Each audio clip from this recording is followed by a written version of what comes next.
Yes, indeed.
Just double check, the roles departures, is that, how long that take?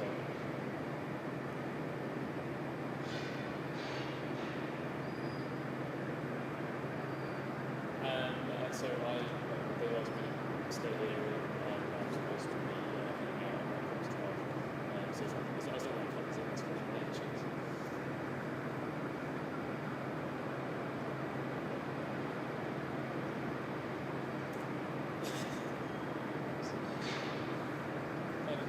No worries. But that will be sort of updated so everyone will be cool. Cheers, thank you.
Yeah?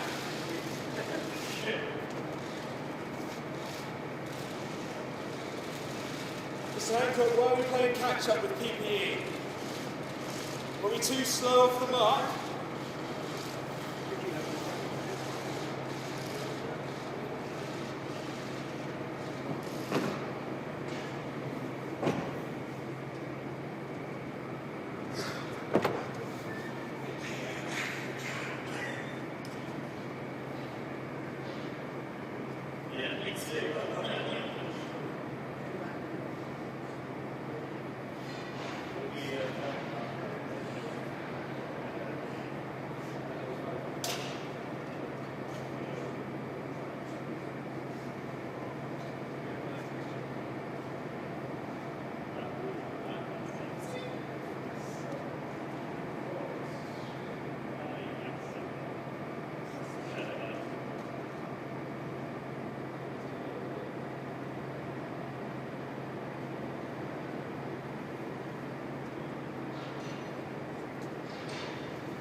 I went to a care home. Oh yeah, you're not seeing this.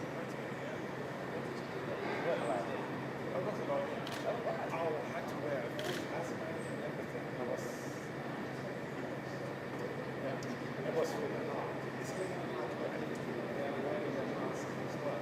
Yeah. They had a red zone. And they were sitting there, and I didn't really,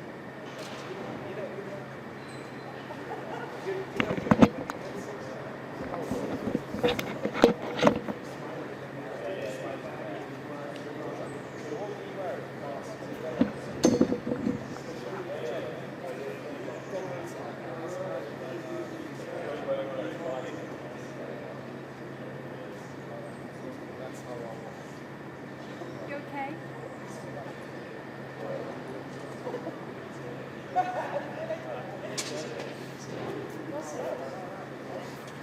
so that's it.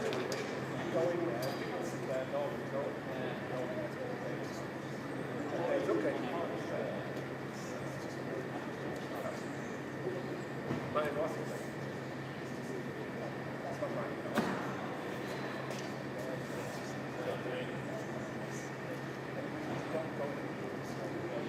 Don't go.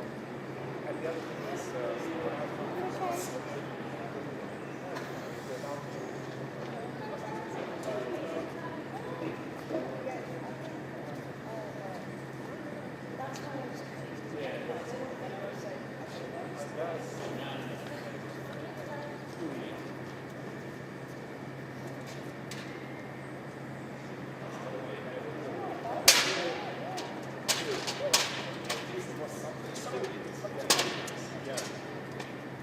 Excuse me, can you make sure you just make sure between you can. I'll go on the floor here so that I'm not in the way, but if you want to go in the middle as well, do it. go in the middle as well. Well, I think we're going to go that way because of this. So. Yes. No, it's good, yeah, as long as it's spread out, it's the main thing.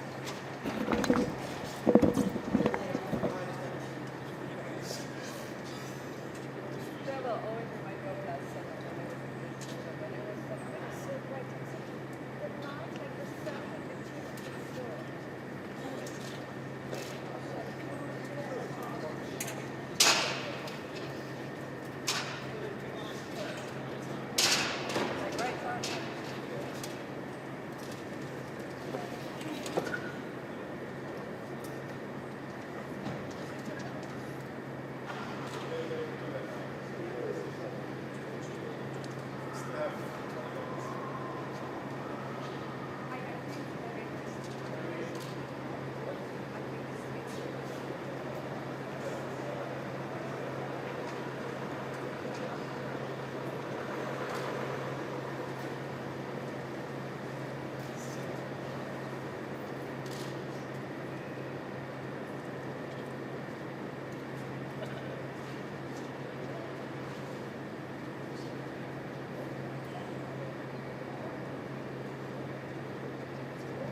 an indication of that. So I can reassure the honourable gentleman that that is definitely the case.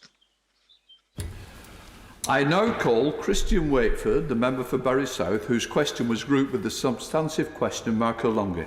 Christian Wakeford.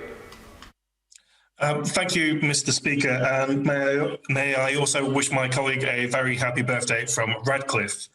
I'd also like to thank my Right Honourable Fenn for the statement he's just made, which I hope will reassure my constituents, some of whom have contacted me with concerns about the lockdown extension, its economic impact and PPE supply. Will he continue to keep the House updated, particularly as economic support measures and infection control are rolled out? Secretary of State. Thank you, Mr. Speaker. I can definitely offer that assurance and also add to that by saying that I hold regular meetings by Zoom, not only with my own colleagues in Parliament, but also opposition colleagues as well, to achieve exactly those aims. I now call Gerald Jones, the member for Merthyr Tydfil and Rhymney, with his supplementary question. Gerald Jones. Thank you, Mr. Speaker. I would like to start by paying tribute to all NHS staff and key workers in Wales and across the UK for their outstanding efforts in the pandemic. And we in the opposition send our thoughts and prayers to all those who have tragically lost their lives, as well as those who are recovering from this terrible illness, of course, including the Prime Minister. Mr. Speaker, as the UK and Welsh governments work alongside one another to respond to the pandemic, it's vital that families and businesses have clarity over which programmes apply to Wales and which apply to the UK as a whole, particularly important at the Downing Street press conferences. So can I ask the Secretary of State what he's going to do to make sure that his colleagues across Whitehall and all government agencies reflect the reality of devolution when responding to the pandemic? I call the Secretary of State. Thank you, Mr. Speaker. I think that's an entirely reasonable observation from the Honourable Member for Rumney. And in fact, it has been an ongoing case. We have regular discussions around the communication of the issues to which he refers. It is absolutely essential to minimise confusion, that we stipulate what's devolved and what isn't. And of course, in some instances, that line is quite a blurred one. But every day we have these discussions and we'll continue to have them. I now call Kevin Brennan, the member for Cardiff West, with his supplementary question. Kevin Brennan. Thank you, Mr. Speaker. And can I echo what my honourable friend just said about those working in the health service who suffered from the virus? But we know that when ministers from Wales and the other devolved nations of the UK,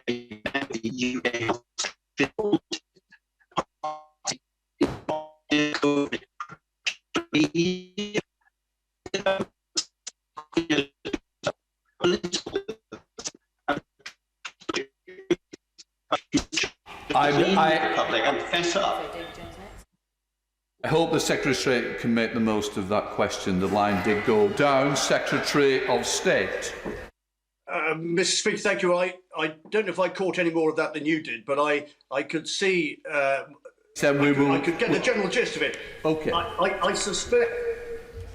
I suspect what I was going to answer with was something along the lines that the collaboration between UK Gov and Welsh Gov is, if I can use those abbreviations, is a really important element of all of this. And we are determined to sort of put our political differences aside in order to achieve the goal that businesses and residents of Wales want us to achieve, which is to defeat COVID-19 for good. We're now going to go over to David Jones, the member for Clwyd West. David Jones. Thank you, Mr. Speaker. Does my right honourable friend agree that the government's response to the coronavirus pandemic underlines the importance to Wales and to every part of the UK of being part of an economically powerful union that's able to give real help to every individual business and person that needs it in times of trouble? And how well does he feel that Wales would have fared had it not been part of that union? Secretary of State. My right honourable friend puts his finger on a really important point, and the key thing about it is that almost irrespective of people's political backgrounds in this during this period, everybody has come to the conclusion that we could only have dealt with this as a union, whether in Scotland, Northern Ireland, England or Wales. The union has really mattered, and never has the United Kingdom been more important than it is now. And it doesn't matter what kind of sceptic you are, that is pretty blatantly obvious to everybody. I now call Jonathan Edwards, the member for Carmarthen East and Dymphna. Diolch yn fawr iawn, Mr Speaker. Can he explain why the British government, via Public Health England, instructed major manufacturers of PPE not to supply care providers registered in Wales? To paraphrase Orwell, isn't it the case that within this union, we're all equal, but some are more equal than others? Secretary of State. Mr Speaker, I absolutely fundamentally reject my neighbour's assertion as to what the position is and indeed what the ambition is. Right from the start of this, our sole objective has been to get the right amount of kit to the right place at the right time in the right form. And we have had huge help from across the nation, including from the MOD, to achieve that. Even his SNP colleagues in Scotland recognise that that is the case. So I think to try and make a, dare I say, cheap political point out of a situation which a number of people are striving to improve day by day is not an especially helpful contribution to this debate. I now call Alan Kearns of the Vale of Glamorgan. Alan Kearns. Thank you, Mr Speaker. There is no doubt that the strength of the union has enabled the government to support extraordinary levels of funding for the NHS, businesses, charities, families, and so many others in so many ways, so that few nations across the globe could manage. When a common approach has been used across our union, we've seen efficient delivery. Business rate support is one obvious example. However, when it comes to notifying the most vulnerable, shielded constituents in the Vale of Glamorgan, gaining access to supermarkets has been so much more difficult. So will my right honourable friend encourage the Welsh Government to follow a united model rather than complicate matters needlessly? Call the Secretary of State. Short answer to my right honourable friend's question is yes, and indeed that is already the case. My weekly or nearly weekly conversations with the First Minister and indeed members of his government, because consistency is everything. And we all appreciate that there may be gaps in a complicated, fast-moving situation, but my honourable friend and I share an absolute desire to make sure that where those gaps appear, Welsh Government, UK Government working together, fix them quickly.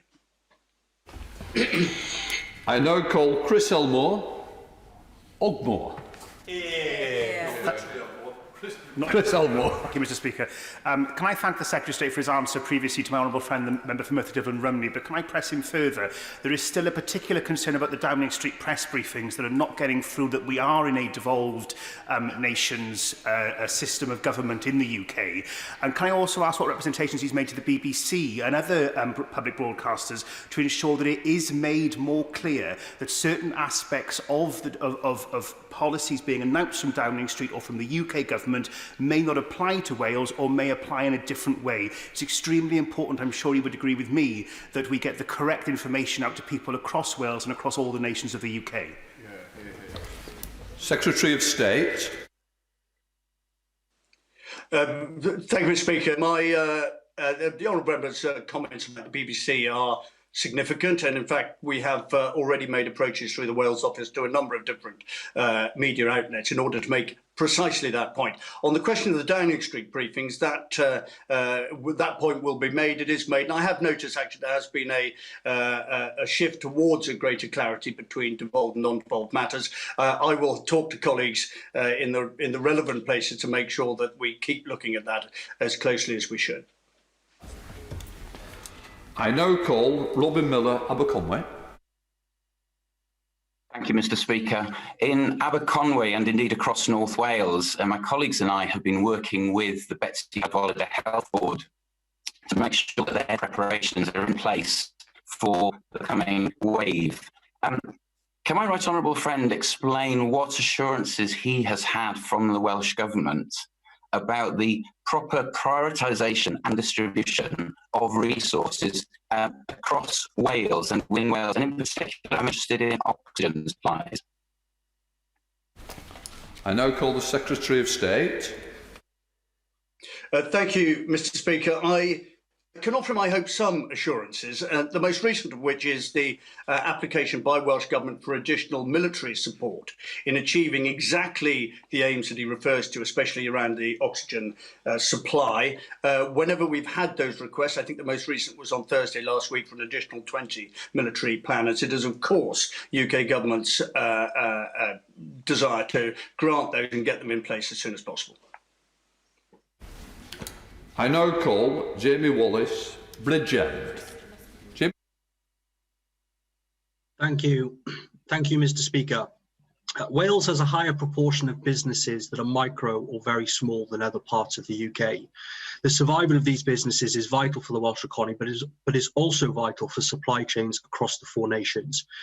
Could my right honourable friend outline what discussions he's had with Welsh Government about removing some of the restrictive eligibility criteria for the Economic Resilience Fund grants, such as the VAT status requirements, so that all the small businesses in Wales can get the help this fund promised to deliver? Secretary of State. Thank you, Mr. Speaker. The overall point about consistency between the conditions which apply to businesses in England and Business Wales is an important one here. So whatever we do, we've been attempting to be as aligned as possible to be so in that particular context, and that will continue, and I think the spirit of collaboration has been positive. Of course, I have a weekly meeting with the relevant ministers of Welsh Government. That has been raised. It will be raised again, and I will report back to the my honourable friend after our next meeting, which I think will be on Monday. We now come to the substantive question from Christian Matheson, the City of Chester, Secretary of State. Thank you, Mr. Speaker. Since the beginning of this crisis, both myself and Welsh Government ministers had regular discussions with the Business Secretary about the support that the UK Government can offer to Welsh businesses. We will continue to work together and in collaboration with the Welsh Government to ensure that Welsh businesses are protected and supported. I now call Christian Matheson. Thank you, Mr. Speaker. I have plenty of constituents who work across the border in North Wales, all of whom are desperate to get back to work. Some of them can't because they either fall into the protected or shielded group or have family members who do and therefore need a longer term support. So when the government produces its exit strategy, will it ensure that support continues for businesses after the lockdown has been ended, so that those people who are not yet able to go straight back to work are not forced back into work because their employers have no option because there's no support left for them? Secretary of State. Thank you, Mr. Speaker. The honourable member raises a point that I suspect every member of the House has been considering over the last few days and weeks. And of course, my right honourable friend, the First Secretary, will be referring to that, I have no doubt, in a few moments' time. It is fair to say that whatever means by which we come out of the COVID restrictions will need to be carefully considered at every step, and also in conjunction with devolved administrations to make sure that the fairness that he seeks is one that between our two governments we can deliver. I now call Neil Griffith from Llanelli. Mr. Speaker, Welsh businesses have been hard hit by this pandemic and they desperately need support to stay viable. But despite the Chancellor promising to do all it takes, the UK government's loans for small and medium-sized businesses have a very low take-up rate, not because firms don't need the money, but because of the personal risk involved. So how will the Secretary of State make sure that more businesses in Wales can access this support? And when will the government now do the decent thing and underwrite 100% of the loans to give businesses the confidence they need? Secretary of State. Thank you, Mr. Speaker. Could I start by welcoming the honourable lady to her position on the shadow front bench, and very much look forward to lively exchanges with her remotely or in person as we move forward. Can I start by rather disputing the underlying point that she's making? There has been probably as much support offered by UK government for UK business and individual than any nation on the planet affected by coronavirus, and even the Barnetised figure for Welsh government of a little over £2 billion is a significant £2 billion, I should say, is a significant contribution to address the concerns that she raises. But I do stress with her that her point is as relevant to her colleagues in the Welsh Labour government as they are to us in UK government. That is absolutely crucial, and I give her an assurance that it is my intention to work with Welsh government to ensure those outcomes, but I very much hope that she will not politicise it more than absolutely necessary. I now call Neil Griffith with a further supplementary question. Neil Griffith.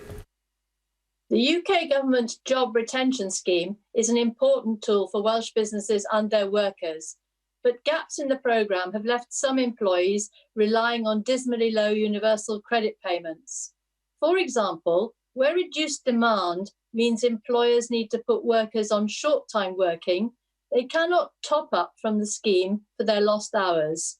So will the Secretary of State urge his colleagues to close the gaps and introduce flexibility so those put on short hours working can receive a proportionate payment for their lost wages?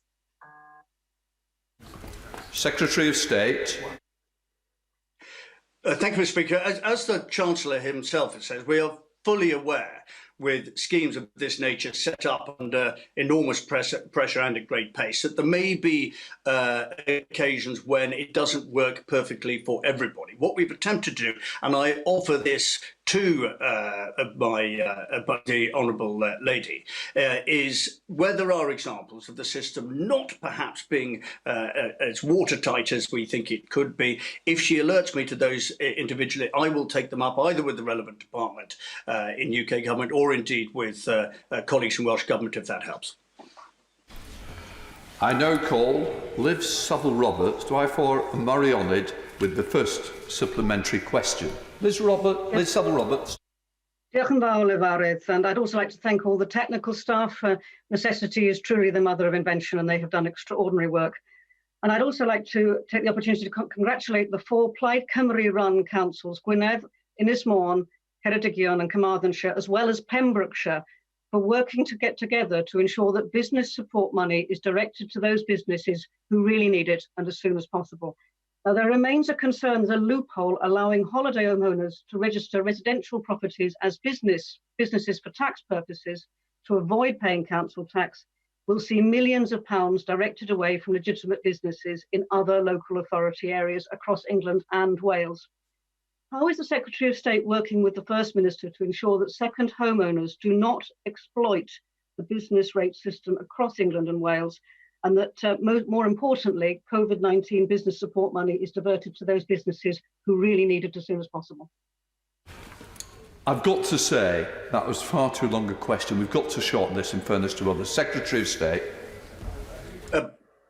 Thank you, Mr. Speaker. On the question of collaboration, can I say how pleased I am to see the first signs of a sort of union approach from the Honourable Lady. That bodes well for the future. On the question of second homes and/or holiday lets, the two things being distinctly different, by the way, I think it is absolutely crucial that a business is a business and defined as such. It would make no sense to me that a business designed around holiday lets has to go through greater loops than some other form of business. And it's very important that the council she mentions are consistent. And a brief supplementary question, Liv Saville-Roberts. We still have experience of people making non-essential journeys to holiday homes and second homes in Wales. The penalty at present is £60 reduced to £30. Could he commit to me with the forthcoming May bank holiday that the police will have sufficient powers to have meaningful penalties in place to stop people making these non-essential journeys? Secretary of State. Thank you, Mr. Speaker. My own police force, and indeed that of others, David Powell's police force, I think as an example, have done a fantastic job in using just the right balance of carrot and stick to ensure that, where possible, most people comply with most of the regulations. And I take a point on board, but I think that I'll be guided by the police as to whether they consider they need additional powers and respect. And if they make a good case, we'll take it to the Home Secretary. I now call the Minister to reply to Stephen Doherty on this substantive question. Thank you, Mr. Speaker. The UK and Welsh governments are working closely together to make sure that Wales gets the PPE appliances and testing kits that it needs. So far, more than 3.4 million PPE items have been delivered to Wales. I speak to the First Minister regularly in relation to this and the use of the armed forces. I now call Stephen Doherty, the member for Cardiff South and Penarth, with a supplementary question. Stephen Doherty. Mr. Speaker, 800 companies in Wales are now in touch with the Welsh Government to help supply critical PPE and other supplies, including a major manufacturing firm in my own constituency. And like many other Welsh firms, they want to help across the UK and use the strength of our union. So why has it taken the same firm over 2.5 weeks to get an answer back from the UK government with as yet no order placed? And that's only after an intervention by myself. Will the Secretary of State work with me to unblock this unacceptable delay? Secretary of State. Mr. Speaker, of course I'll work with the honourable gentleman who's been constructive throughout this crisis. Department of Health and others have had a mountain to climb in relation to this and the many very kind offers they've had. But if there are, again, administrative gaps which we need to fill, then of course I will take individual concerns up where relevant. I'm now going to take one more question before we go on to PMQs. I now call Stephen Crabb, the member for Preseli and Pembrokeshire, with his supplementary question. Stephen Crabb. Thank you, Mr. Speaker. In the absence of vaccine or cure, large-scale testing and contact tracing will be an essential tool for tackling coronavirus. Given that in recent days we've seen the Welsh Health Minister rip up his own testing targets, key people in my local health authority telling me that they weren't cited on the Deloitte plans for rolling out regional testing centres. And there's no real evidence of contract tracers being recruited. So can I ask my right honourable friend, who is actually running the testing strategy in Wales? Is it UK government? Is it Welsh government? Is it Deloitte? And what assurances can my friend give that we have a clear plan based on the science and that remains at the heart of everything we're doing in Wales? Secretary of State. Mr. Speaker, thank you. That was sort of three questions rolled into one. Being driven by the science and guided by the science is absolutely the ongoing priority of UK Gov and indeed Welsh Gov. In terms of the responsibility for the pilot schemes and other schemes around testing, of course, that is a matter which he is familiar with as a former Secretary of State around the devolution settlement. If there is a lack of clarity on that, and indeed the test centre he mentions is rumoured to be situated in my own constituency, then that is a matter which I will take up with the First Minister in Cardiff. Thank you, Secretary of State. We are now going over to questions to the Prime Minister. I will be running the questions for 45 minutes. I will call the First Secretary of State to answer the engagement questions. And can I welcome to the dispatch box? Thank you very much, Mr. Speaker. I've been asked to respond on behalf of my right honourable friend, the Prime Minister, and I'm pleased to tell the House that he is making a good recovery and is in good spirits. Mr. Speaker, the coronavirus pandemic presents us with one of the biggest challenges we have faced as a country in decades. Our message to the British public is clear. Please stay at home to protect the NHS and to save lives. And as a government, we continue to take the right measures at the right time, guided by the science and the medical experts. I want to pay tribute to the enormous contribution that our NHS and other frontline workers have made to tackling this virus. We owe them an enormous debt of gratitude, and we will continue to do whatever it takes to support them. Our aim has always been, Mr. Speaker, to protect the NHS and to save lives, and with the public's incredible support, we are doing that by flattening the peak of this virus. thank you, Mr. Speaker, for all of your efforts to ensure Parliament can meet and apply the scrutiny to government that we expect and we embrace. This House meets in challenging times. Together we can and we will defeat this virus. Can I echo the sentiments about the Prime Minister? We do wish him a speedy recovery. And it does allow me to tell the House that the Honourable Member for Rother Valley has withdrawn, so I will be calling Sir Keir Starmer and welcoming in his first outing to this dispatch box. Keir Starmer. Thank you, Mr. Speaker. And can I thank you, the House authorities and the staff for allowing us to meet in this way today, because it's important that we have this scrutiny. Can I also send all of our best wishes through the First Secretary to the Prime Minister for a full and speedy recovery.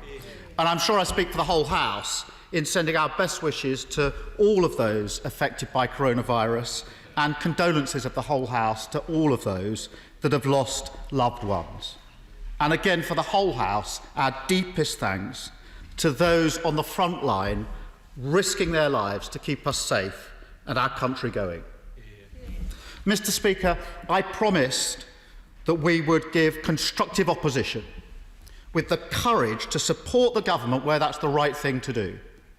And we all want and need the government to succeed in defeating coronavirus. But we also have to have the courage to challenge where we think the government is getting it wrong. And in that spirit, I want to start with testing.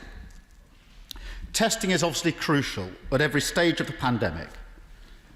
But we have been very slow, and we're way behind other European countries. Now, the Health Secretary made a very important commitment to 100,000 tests a day by the end of April. But yesterday, the figure for actual tests was 18,000 a day, and that was down from Monday, which was 19,000 tests a day. So we're way behind the curve, and the end of the month is a week tomorrow. So what does the First Secretary expect to happen in the next 8 days to get us from 18,000 tests a day to 100,000 tests a day? First Secretary. The right honourable gentleman, congratulate him on his success being elected leader of the Labour Party. I will certainly pass on his best wishes to the Prime Minister. I know he would want to be here in person. And can I join him in paying tribute to all of our NHS and other frontline workers? He rightly raises the crucial issue of testing, which is going to be an incredibly important part of our strategy for transitioning from the current social distancing measures. But I do have to just correct him. Our capacity for tests is now at 40,000 per day. So I think that is an incredibly important milestone. And of course, he's right to say that in the final week, that will require a big increase. But of course, with a project like this, it does require an exponential increase in the final days and the final week of the programme. I can reassure him that we are working with a range of commercial partners to boost the testing to get to that 100,000 tests per day. 2 of our super labs in Milton Keynes and Alderley Park are now fully functional, and Glasgow will be open later this week. Keir Starmer. Thank you very much to the First Secretary, and thank you for his kind comments. I didn't need correcting because I gave the figure for the actual tests a day. The First Secretary says that there's capacity for 40,000 tests a day, and I think it's really important that we fully understand what the First Secretary just said, because that means that the day before yesterday, 40,000 tests could have been carried out, but only 18,000 tests were actually carried out. Now, all week, I've heard from the front line, from care workers who are frankly desperate for tests for their residents and for themselves, desperate. They would expect every test to be used every day for those that need them. So there's clearly a problem. Why isn't the government using all the tests available every day? Well, Secretary. I thank the right honourable gentleman, and it's important to pay tribute because there are 2 elements of this. Getting the capacity up is part of it, and we're making good progress, and I hope that he has conceded that point. The issue of then increasing the demand is something that we've got control over. Of course, we're making sure that the eligibility is broadened. Our focus, as I think he would agree, should be on frontline NHS staff, broadened out to care workers and other key key workers, and then done in a way which the system can manage. We are confident that based on our test capacity that we will be able to deliver that, and we have in relation to the capacity itself and getting to the 100,000 target, a range of deals with Thermo Fisher, with Randox. We've got the AstraZeneca, GSK and Cambridge University working together to set up a new lab that we will deliver. And those tests will be crucial, not just in terms of controlling the virus, but allowing the country to move to the next phase. Keir Starmer. I'm grateful and I welcome the fact that capacity has gone up. But it's not now a question of driving up demand. Demand is there. Last week, the Health Secretary said that every care worker who needed a test would get one. But the reality on the ground is very different. And there are very few tests indeed. And the position is this. If a care worker has symptoms of coronavirus, or a family member has symptoms, he or she has to self-isolate, quite rightly. To get a necessary test, they're then instructed to travel to a testing centre, which is often very many miles away. So an example is social care workers in Leicester are being told to go to the outskirts of Nottingham, a 45-minute drive, in order to get tested. There are lots of examples across the country of this. Now, there's an obvious problem with that system. Not all care workers will have access to a car. Because they've got symptoms or family members have got symptoms, they obviously can't use public transport, so it's little wonder we're seeing these pictures of half-empty testing centres. Yep. So it doesn't look like that's a good plan. And it's not about driving up demand, it's about tests where they're needed. So what reassurance can the First Secretary give to care workers on the front line that things will improve for them and fast? Secretary. Honourable gentleman, it is certainly about capacity. I've addressed that in my earlier answers and also explained how we'll bridge the 100,000. It is about demand. We need to encourage those who are able to take the test to come forward. But he is right. He is right to say it's also about distribution and some of the logistical and, frankly, transport challenges that people, particularly some of those that he described, will have in terms of getting to the test. So we're working with the local resilience forums to make sure that we can distribute the tests as effectively as possible. We've got mobile labs to go to some of those areas for the hard to reach. We'll be using the Army, who have made, along with the other key workers, an incredible contribution to support that effort. But I just come back to the key point. I do think it's important to have a target and to drive towards a target. We are making good progress. We're confident we'll meet it. And I think that he should join with me as we engage in this national effort of saying to Labour's Welsh Health Minister, Vaughan Gething, who has abandoned the Welsh target in Labour-run Wales of 5,000, that actually we need to work together in all four corners of the United Kingdom to make sure that we reach that national effort. It is about capacity, it is about distribution. We'll only be able to manage to hit that target if all of us come together to deliver on it. Keir Starmer. Mr. Speaker, I do recognise how hard people are working to try to drive the number of tests up, but there is a significant gap and there's only 8 days left. Mr. Speaker, on Monday, Manjit Singh Raab, an A&E consultant at the Royal Derby Hospital, sadly died of coronavirus. He, I think, was the first Sikh A&E consultant respected widely across the country and instrumental in building up Derbyshire's emergency services. He's sadly just one of the many frontline health and social care workers to have died from coronavirus during this crisis. So can the First Secretary tell us how many NHS workers have now died from coronavirus and how many social care workers have now died from coronavirus? First Secretary. Well, can I just say to him that I entirely agree with the broader point he makes, which is that as our key workers, whether they're in the NHS, whether they're in social care, who are fighting for us, tending for the most vulnerable in our society, need the full support. That's why it's so important that we ramp up the testing, ramp up the PPE deliveries. On the latest figures, my understanding is that 69 people have died within the NHS of coronavirus. I don't have the precise figure for care homes. They're more difficult to establish in relation to care home workers as opposed to care home residents. But I think we can all agree in this House, every one of those is a tragedy, and that can only double down our efforts to tackle this virus and do everything we can to support those amazing workers in the NHS who are delivering so much to take the battle to the coronavirus. Keir Starmer.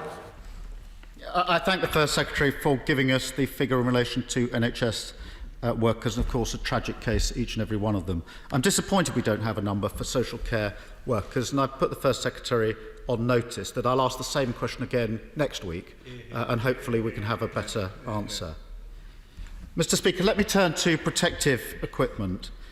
Clearly this is crucial to those at risk on the front line who are risking their lives to save ours, and the least they deserve is the right protective equipment. And we've all heard countless examples of frontline workers not getting the equipment they need. This is an example from a Unison care worker just last weekend, and I quote, "I work in a nursing home. I'm terrified. I don't know if residents have a virus. We're wearing homemade masks. This is horrible, and I'm very scared." And that word scared, I think, is one we've all heard many, many times in this last 2 or 3 weeks. A survey by the Royal College of Nursing found that half of nursing staff felt under pressure to work without the levels of protective equipment set out in official guidance. This has been a stress test of our resilience, and the government plan is clearly not working.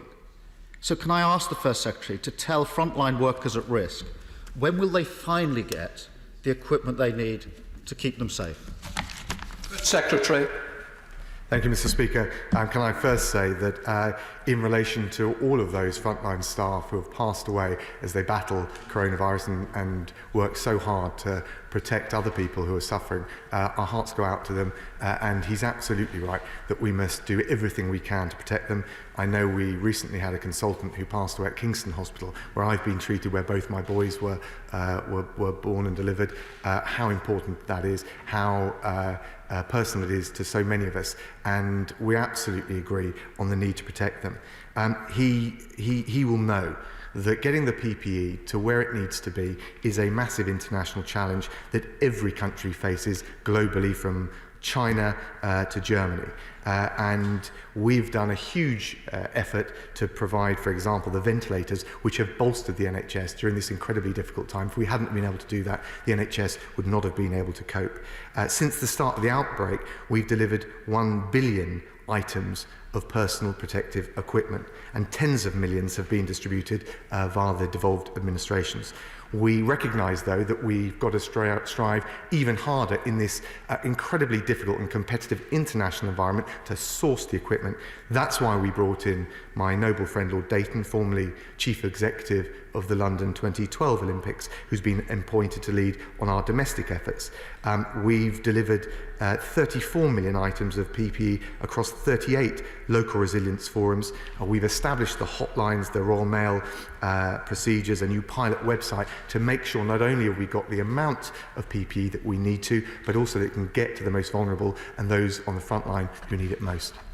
Keir Starmer. Can I join the sentiments of the First Secretary in relation to all of those working on the front line, and also pay tribute to all of those that have ramped up the capacity of the NHS. It's been incredible to see what's happened in the last few weeks, and I know that's been a huge effort. I do understand the challenge of getting the right equipment to the right place every time, but as the First Secretary knows, there's a significant gap between promise and delivery. And over the last few days, it's emerged that British manufacturers have got in touch with many members of the opposition, probably members across the House, saying that they offered to help produce protective equipment, but they didn't get a response from the government. Now, I do understand due diligence and that all the offers couldn't be taken up, but some of those who offered to help are now supplying to other countries. So they clearly could have supplied in this country, and something's going wrong. And there's a pattern emerging here. We were slow into lockdown, slow on testing, slow on protective equipment, and now slow to take up these offers from British firms. The Prime Minister has said this is a national effort, and he's right about that. So in that spirit, can I ask the First Minister to commit to working with the opposition to identify and take up these offers from British manufacturers for protective equipment just as soon as possible? First Secretary. Well, I thank the right honourable gentleman, although I don't accept his premise that we've been slow. We have been guided by the scientific advice, the chief scientific advice, the chief medical officer at every step along this way. If he thinks he knows better than they do, with the benefit of hindsight, then that's his decision. But that is not the way we've proceeded, and it's not the way we will in the future. He's mentioned offers from British businesses, and it's not quite right to say that they must have been acceptable for UK standards just because they're supplying different needs in different countries abroad. But what I can reassure him on this, 8,000 businesses have offered PPE in response to the government's call, and every business receives a response. 3,000 of those 8,000 are followed up where they've got either the specification or the volume that makes it a sensible thing for the NHS to do.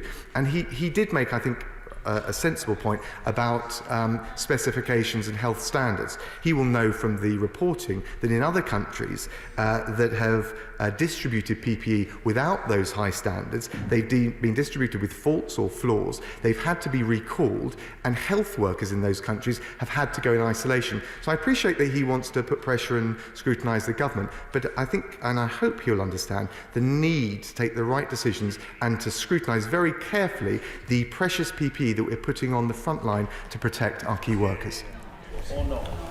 David Mundell, we've been unable to connect, so I now go to Ian Blackford with his first of his two questions.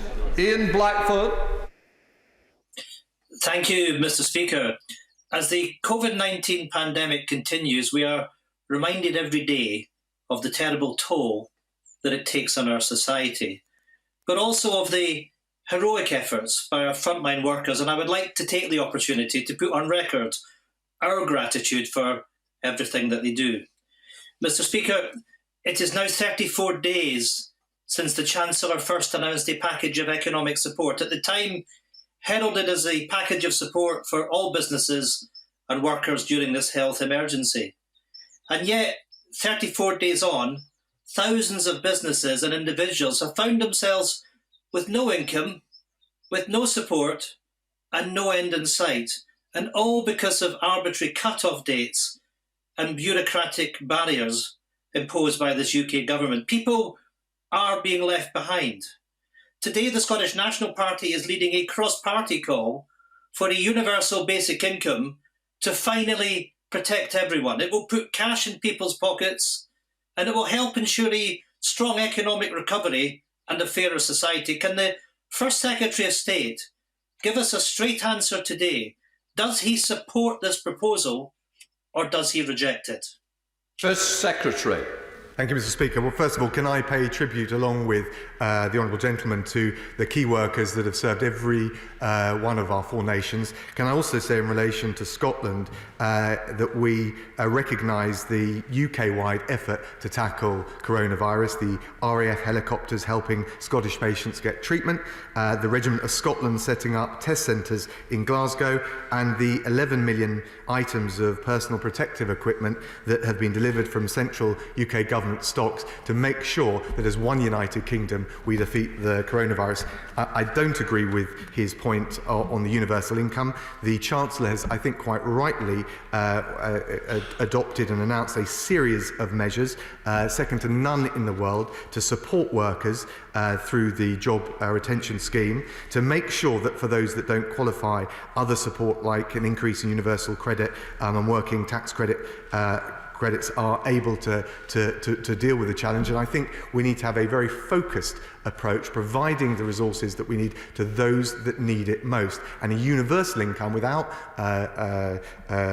being based on need wouldn't provide that. Ian Blackford. Thank you, Mr. Speaker. Of course, the simple fact is that many people are being left behind. Many people are not getting an income just now. A universal basic income is the right economic policy at the right time. Mr. Speaker, its time has come. Over 100 members of Parliament from 7 political parties, parties from across the 4 nations and regions of the United Kingdom, have come together to support the solution. Polling shows that 84% of the public now support this. A universal basic income is a solution that will provide support for anybody, and crucially, it will leave no one behind. First Secretary of State, it's a solution that deserves more than the answer that we got just now. The government should think again, because we shouldn't be left in the situation that either the self-employed or those that are seasonal workers and others don't get the support they deserve. Will the government think on this again and do the right thing? Make sure that no one is left behind. Yes or no? First Secretary.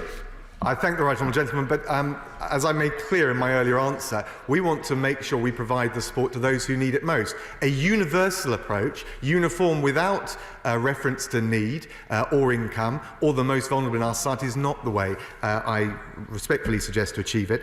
Our plan is one of the most extensive in the world. It makes sure that workers receive 80% of their salary, up to £2,500. We've already extended this to June. We have made other forms of support available for those that don't qualify. He's talked about the self-employed or others who may not fall within the criteria of the scheme. I've made clear the increases to universal credit and the working tax credit basic rate, the mortgage holidays, the energy bill deferrals. That's the way we have a focused approach that is targeting the resources at those who need them most and allows our economy as a whole to pull through this coronavirus.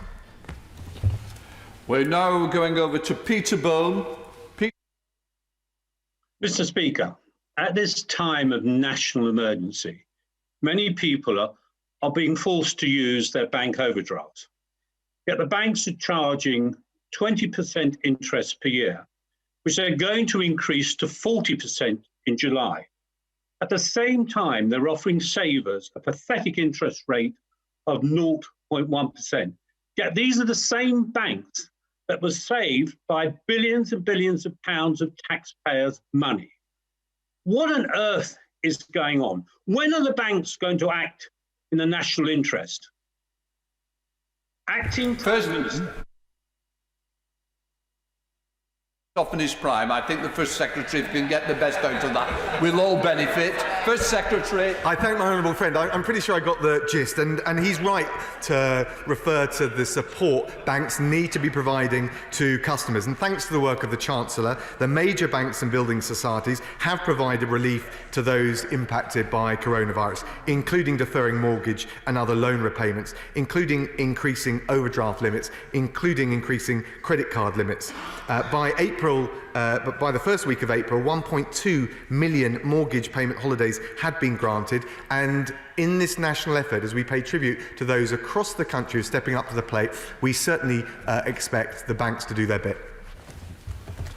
We're now going over to Lucy Powell. Lucy Powell. Thank you very much, Mr. Speaker. Like Sam's Chop House, the Frog and Bucket, and hundreds more in Manchester, nearly 3/4 of hospitality businesses don't qualify for grants, and for most, loans just aren't an option. Given that the hospitality and retail sector are the lifeblood of our high streets and are likely to face the longest government-enforced closure, will he extend cash grants and come up with a rescue package to stop thousands of pubs, restaurants, shops and venues from disappearing altogether?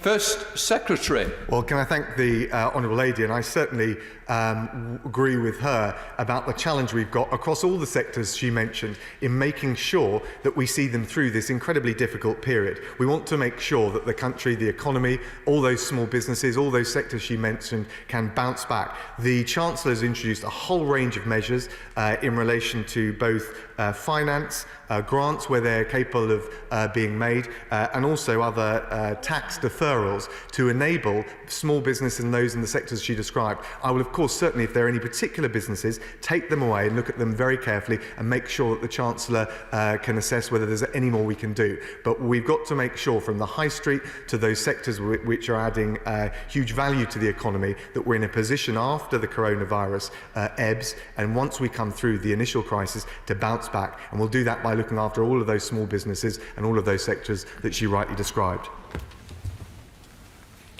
We're now going over to Sally Ann Hart. Sally Ann Hart. Yes, thank you, Mr. Speaker. Beautiful Hastings and Rye is heavily dependent on tourism as a major driver in the local economy. COVID-19 has badly hit the tourism, leisure and hospitality industries, And has my right honourable friend considered what measures are needed to firstly encourage domestic tourism and secondly ensure that tourism and tourism-related businesses are given the right support to enable recovery from the impact of COVID-19 and revive our local economies? First Secretary. Can I thank my honourable friend? She makes a really important point.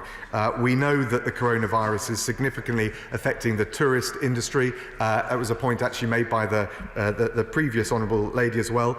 And the Chancellor has set out unprecedented support for businesses and workers, including those in the tourism sector. That includes business rate support for hospitality and leisure businesses. We've also announced a £1.3 million scheme through Visit England to provide support to destination management organisations at risk of closure because of the coronavirus pandemic to see them through this difficult time.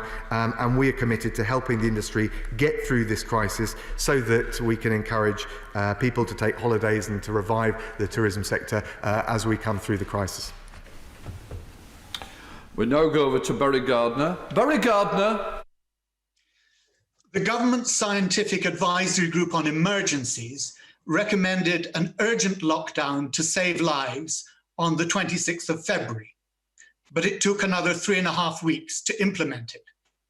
The government likes to claim that it has been following the scientific advice, but it hasn't, has it?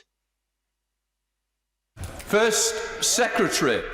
I thank the honourable gentleman. We have at every stage, from January when the original crisis started to break out in China, right the way through to the moment several weeks ago where we announced our social distancing measures, followed meticulously, carefully and assiduously the advice both from the Chief Scientific Advisor and the Chief Medical Officer. And as a result of that, and as a result of the measures we've put in place, two things have happened. First of all, we've protected our precious NHS. It hasn't been overwhelmed in the way some had feared. And also, and I pay tribute not just to the key workers, which we've talked about, but the huge sacrifices made by the great British public because of their compliance with the social distancing measures. We are starting to come through this peak, and that has only happened because we have taken the right decisions based on the evidence that we've had at the right moment in time. And I have to say to the honourable gentleman, that's exactly what we'll continue to do.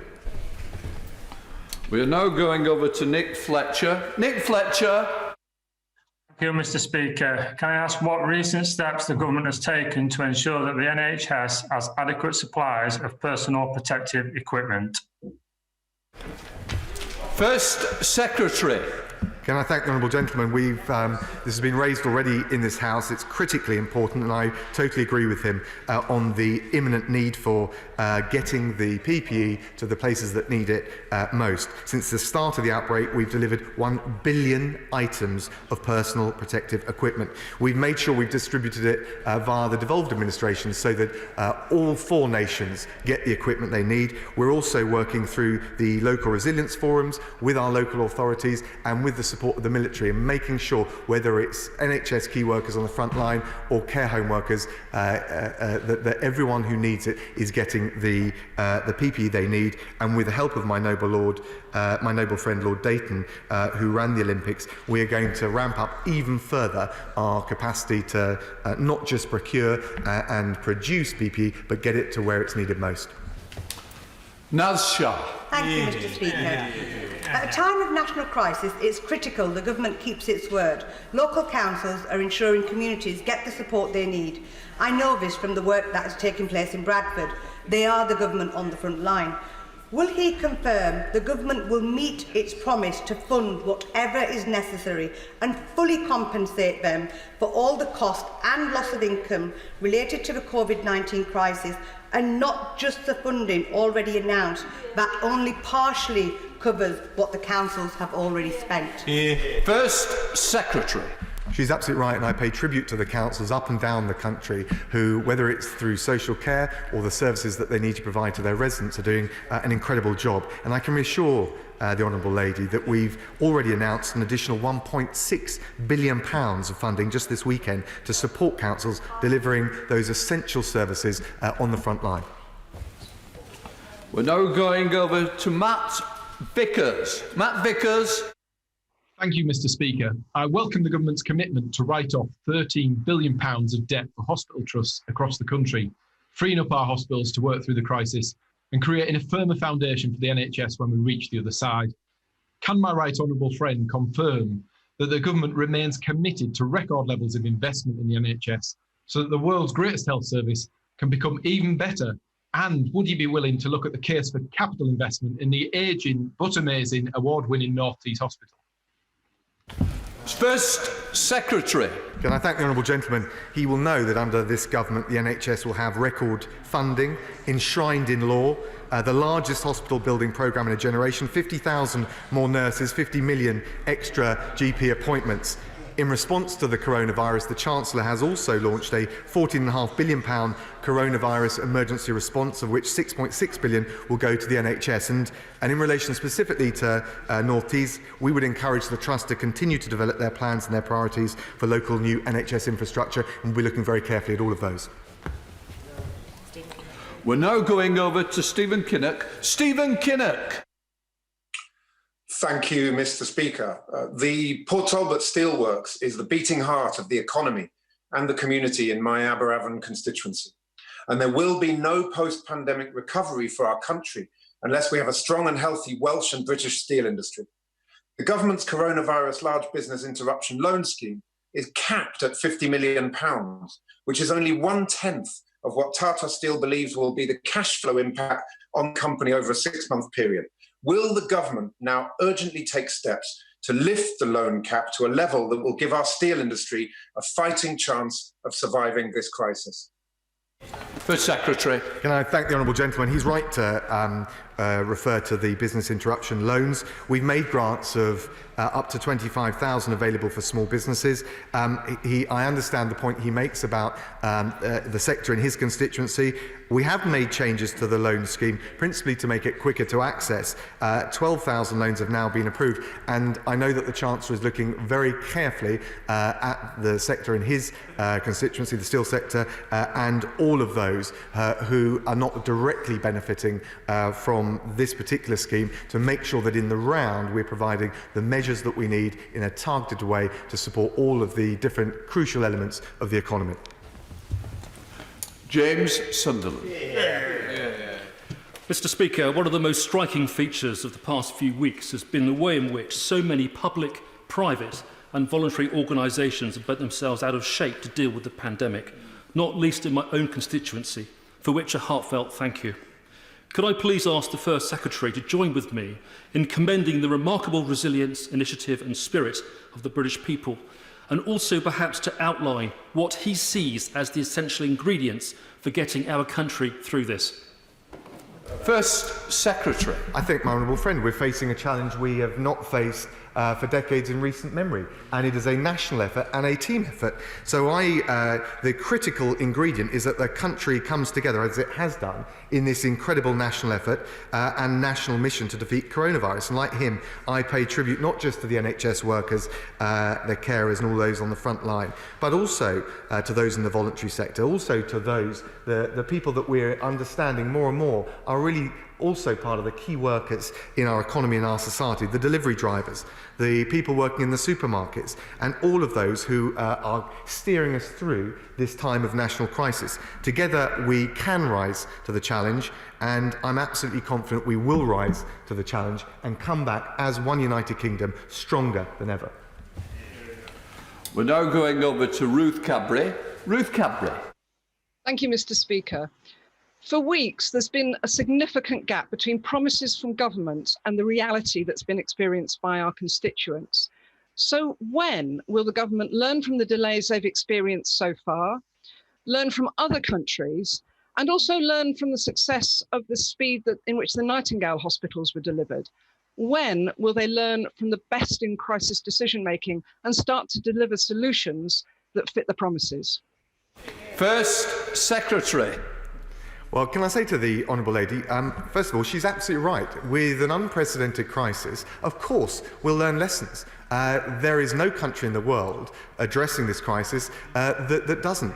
But she's also right to refer to the Nightingale hospitals, an incredible achievement in this country. People said that we couldn't build a hospital in this country at that kind of speed, and we've built several with more to come. People have said that we wouldn't be able to get the 1 billion items of personal protective equipment. That's exactly what we've done. So we don't say that there are no challenges, and she's absolutely right to make the point that we need to learn the lessons as we go. But we're absolutely convinced that going along in a very deliberate way, learning the lessons, listening to the medical evidence, listening to the advice from the chief scientific advisor, not just abandoning it, but following it consistently, that is how we will get through this crisis. And it's worth noting, Mr. Speaker, that one of the big risks as we go through this peak was the fear that we would find the NHS overwhelmed. It hasn't been overwhelmed. If you look at critical care capacity, if you look at the ventilators that we have managed to secure, the NHS has heroic individual achievements, but as an institution has held up well. And that is a good example of how we have risen to this challenge, and we will continue to do so. We're now going over to Nicola Richards. Nicola Richards. Thank you, Mr. Speaker. There are around 100 of my West Bromwich East constituents currently stuck in India during this pandemic, which is why I very much welcome the government's bold commitment to work with our international partners and airlines to bring back our British nationals. Could my right honourable friend provide the House with an update on the progress of this scheme? First Secretary. Can I thank the Honourable Lady, and of course you'll know as Foreign Secretary, I've been working flat out with the Foreign Office and our international network on that. It's worth saying that working with foreign governments and the airlines to return stranded, we've returned over 1 million British nationals on commercial flights. I think the scale of that operation, she can understand, is incredible and unprecedented. We have also introduced a special charter arrangement. We've put £75 million. We've got a whole range of international UK airlines signed up to it, and we've returned over 10,000 on charter flights. In the last few weeks, the FCO chartered 52 flights to get more than 10,000, in fact, back from 16 different countries, including nearly 5,000 from India, which I know she's mentioned. We've confirmed further flights from several countries going forward in the next few days, including India, Pakistan and Bangladesh. Sir Edward Davey. Sir Edward. In an answer to the Leader of the Opposition, the Foreign Secretary mentioned a consultant who died at Kingston Hospital, my local hospital. That consultant's name was Anton Sebastian Pillai. Anton came to the UK after qualifying as a doctor in Sri Lanka in 1967. Anton worked in our NHS for decades, and he was treating coronavirus patients when he caught the disease and sadly died. He was the best of us.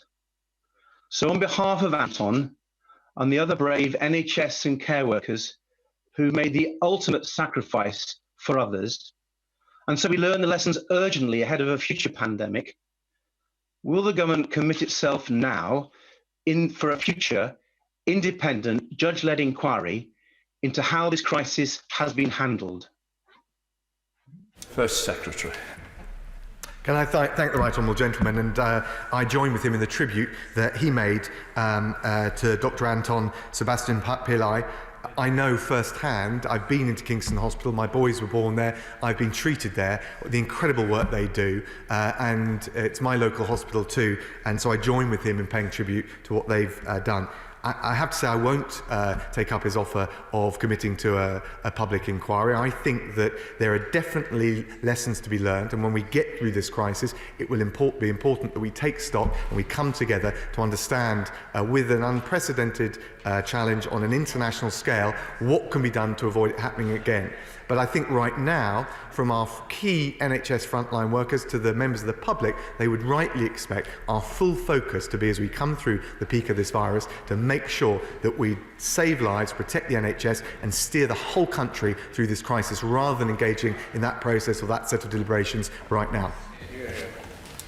We now go over to Faye Jones. Faye Jones. Thank you, Mr. Speaker. The First Secretary of State will be aware that the Army has played a vital role in the UK's response to the coronavirus, but he may not know that in Wales, the Joint Military Command was stood up in Brecon Barracks in my constituency. From there, they have been supporting local resilience forums around the country, including our 7 regional health boards. I'm extremely proud that Brecon is the home of the Army in Wales, and as the Ministry of Defence ponders the future for Brecon Barracks, will the First Secretary join me in thanking the Army for setting up the Joint Command so quickly and for working so hard? First Secretary.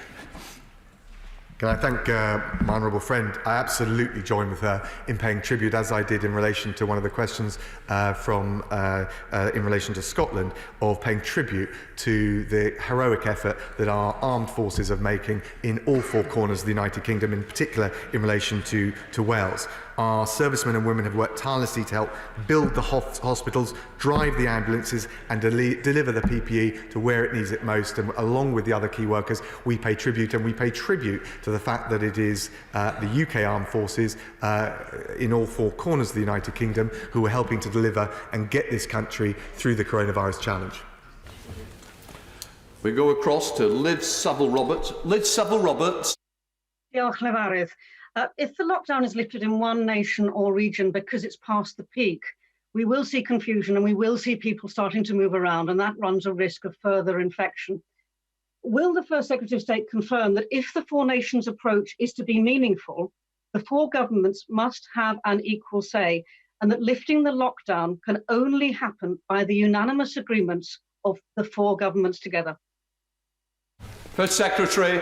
Can I thank the honourable lady? Can I first of all pay tribute to the administration in both Northern Ireland, Scotland and Wales through the COBRA meetings. We have, I think it's fair to say, had excellent cooperations between all 4 nations, and indeed with the current Mayor of London. That is critically important. If she looks at the social distancing measures, there has been a remarkable consistency in all 4 nations in terms of compliance. So I hope that we can continue to work together on a collaborative basis as we look towards the second phase. And certainly on behalf of the UK government, we are committed to doing that. We're now going across to Dr. Luke Evans. Dr. Luke Evans. Whitecross Zoo in my constituency is world renowned for the conservation work and indeed protecting endangered species. But Whitecross Zoo is now endangered itself with overheads of £650,000 a month with no income coming in. They've joined together with people like Bristol Zoo and Chester Zoo and London Zoo asking for £100 million from the government to help care for the animals. Will the government commit to support good zoos? So just like the animals they protect, the zoos will be here for us all to learn from in the future. First Secretary. Can I thank my honourable friend and absolutely agree with his question. We've got to look after the zoos and all of the incredible animals that they put on display for all of us. And I'm very pleased to be able to announce that as a result of our engagement and our consultation, we can announce a new zoos support fund, which will be launched and open soon. It will be able to provide dedicated support alongside that already made available by the Treasury to help zoos care for their animals during this crisis. And I urge the zoos concerned to look at the range of financial support already available, but also to make contact with DEFRA officials so we can see how it can be best tailored for them. We now come to the final question. Angela Riedel. Angela Riedel. Thank you, Mr. Speaker. Last Sunday, the UK and 18 countries of the G20 endorsed a comprehensive communique on COVID-19 and future global pandemic preparedness. This much-needed action plan was then effectively vetoed by the USA as a part of its unfounded attack on the World Health Organization. Given that the Prime Minister is reported to have spoken to Donald Trump yesterday, can the right honourable gentleman assure this House that Britain believes that the World Health Organization is critical to the future of global health security, and that this country will not be drawn into the US President's disgraceful vendetta against the World Health Organization? First Secretary. Can I reassure the honourable lady, first of all, that we fully support the international efforts, and indeed we are a leading player, whether it's on vaccines or supporting vulnerable countries, in helping get through what is a global crisis. In relation to the WHO, we recognise that it has a role to play. It is not perfect, no international institution is. We do need to work to reform it, but we've made clear we consider it an important part of the international response, and the UK will continue to lead the way in that effort. Right, we're now going over to the statement. I want to tell people that we're running this for 45 minutes. The opening speeches will be for 10 minutes from the Secretary of State, 5 minutes from the Opposition, and 2 minutes for the SNP. So, in doing so, I now call the Secretary of State for Health and Social Care, Right Honourable Matt Hancock. Thank you very much, Mr. Speaker. And with permission, Mr. Speaker, I would like to make a statement on coronavirus. And first of all, can I say how pleased I am that the House is sitting once again. And because at this important time, it is critical that we have the scrutiny and debate provided by this House. And I'd like to thank everybody involved in setting up the new arrangements, because this has demonstrated that no virus and no threat will thwart our democracy. Mr. Speaker, coronavirus continues to spread throughout the world. The latest figures show that 17,337 people have sadly died here. Our hearts and the hearts of the whole House go out to their loved ones. I know that across the House, we are united in our determination to fight this virus with everything we've got. And today, Mr. Speaker, I wanted to update the House on each part of our battle plan. First, the resilience of the NHS. I can tell the House that for the first time, we now have over 3,000 spare critical care beds in the NHS. That is more than 3 times more than we had at the start of this crisis. It's thanks to the incredible work of an awful lot of people that we now have this extra spare capacity, even before we include the new Nightingale hospitals. Over the past 2 weeks, I've been lucky enough to attend, either in person or virtually, the opening of 4 of these new Nightingales in London and Manchester, Birmingham and Harrogate. And there are several more to come all across the UK, in Belfast and Glasgow and Cardiff, Exeter and Sunderland. These incredible efforts from dedicated staff, supported by our armed forces, mean that our NHS has not at any point been overwhelmed by coronavirus. Some said this would be impossible. And today, I want to reinforce the message that non-COVID NHS services are open for patients. The NHS is there for you if you need advice and treatment. And I want to address very clearly this message to those who might be vulnerable to heart attacks or stroke, to parents of young children, to pregnant women, and to people with concerns that they may have cancer.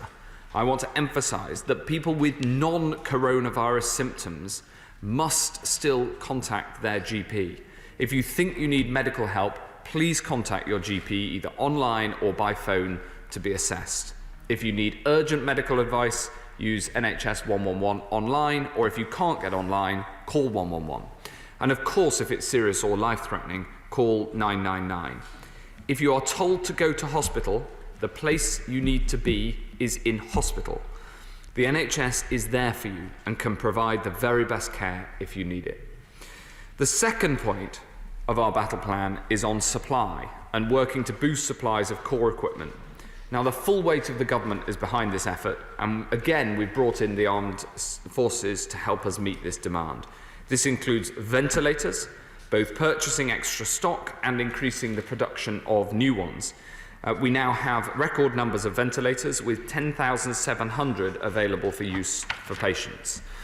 It includes medicines, so we can make sure everyone has access to the supplies and treatments they need.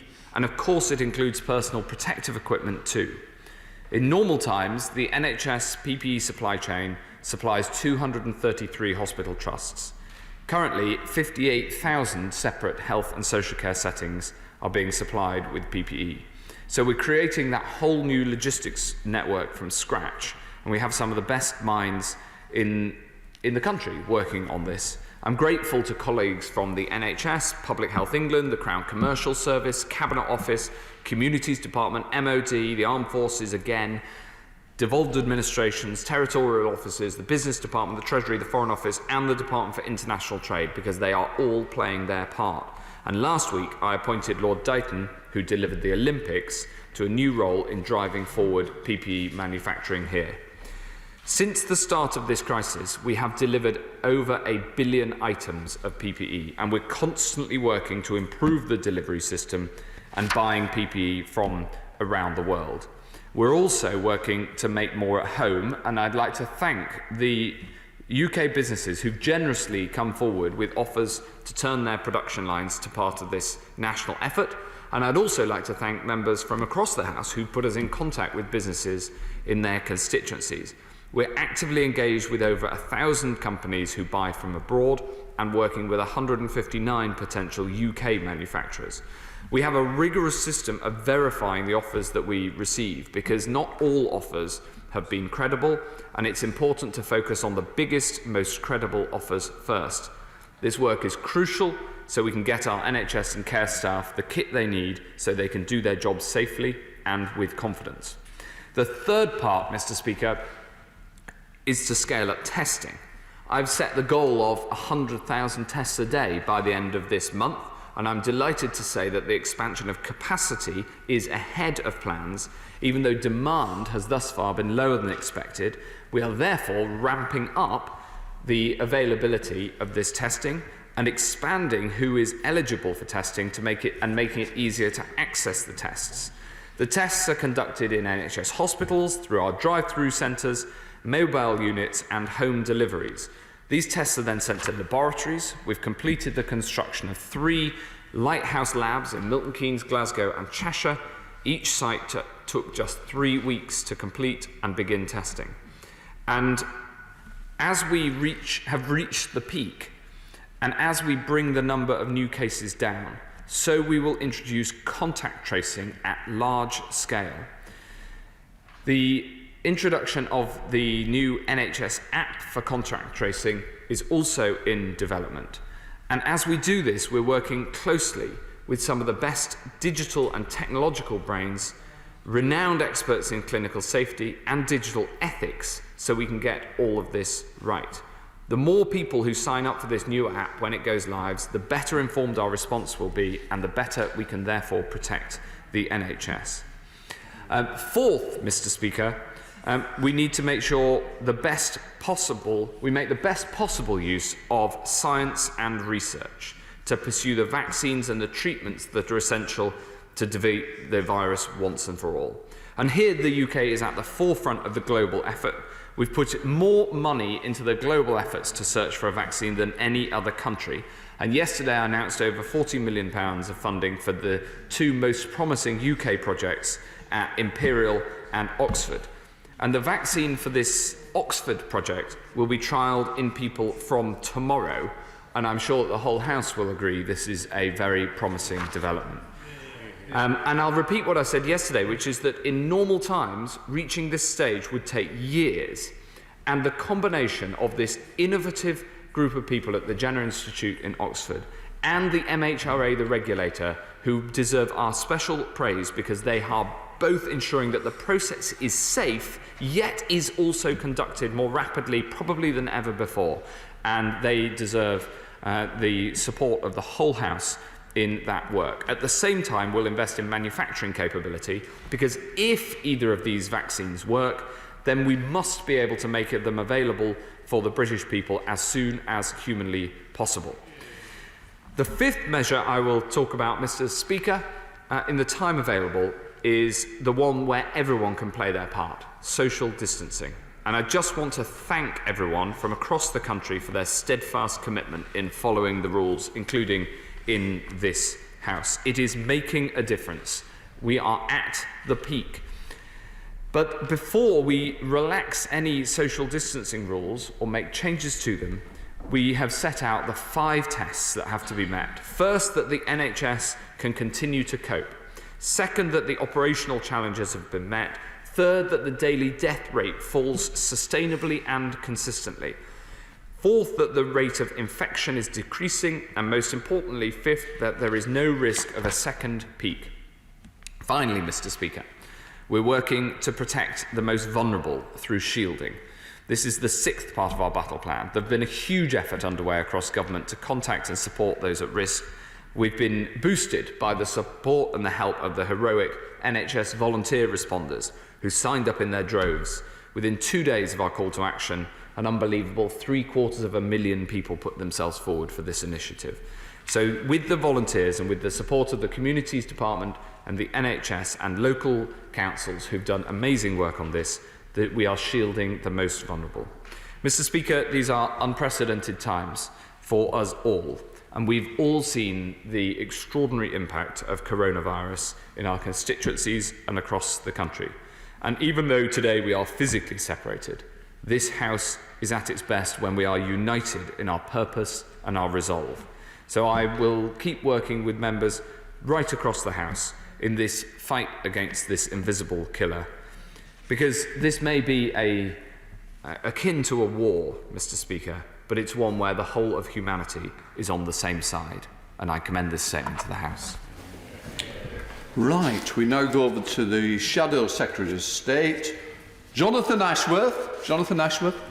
I'm grateful, Mr. Speaker, and I'm grateful for you for making the arrangements for us to be able to participate in these circumstances. Can I thank the Secretary of State for the advanced sight of his statement? And my thoughts are with all those who have lost their lives to this horrific virus. Can we pay tribute to those NHS staff who have lost their lives?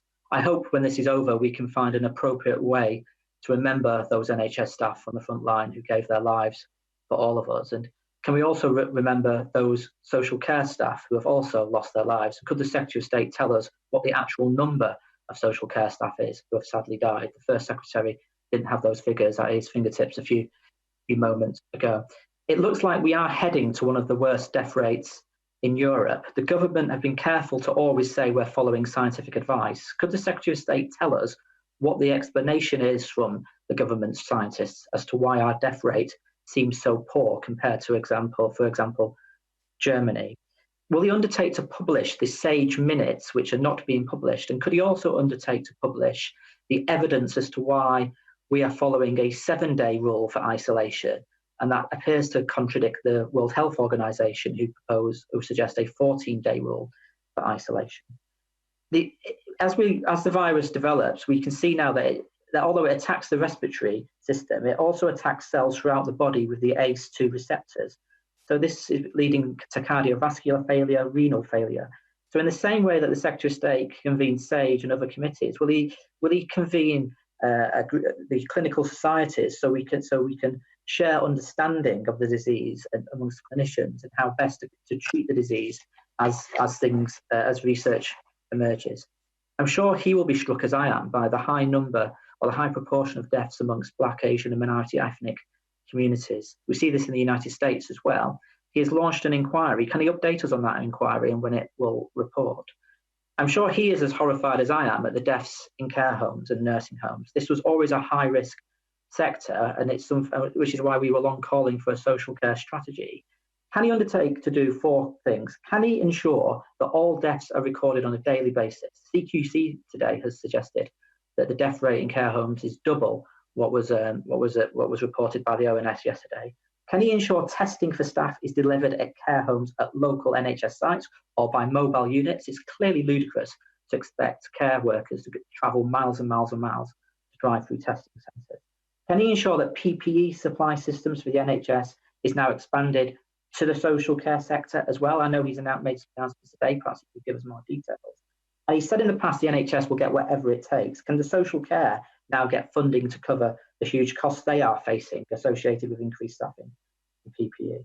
Now, I join him in praising the leadership of the NHS for what they had done, and he gave us the critical care figures.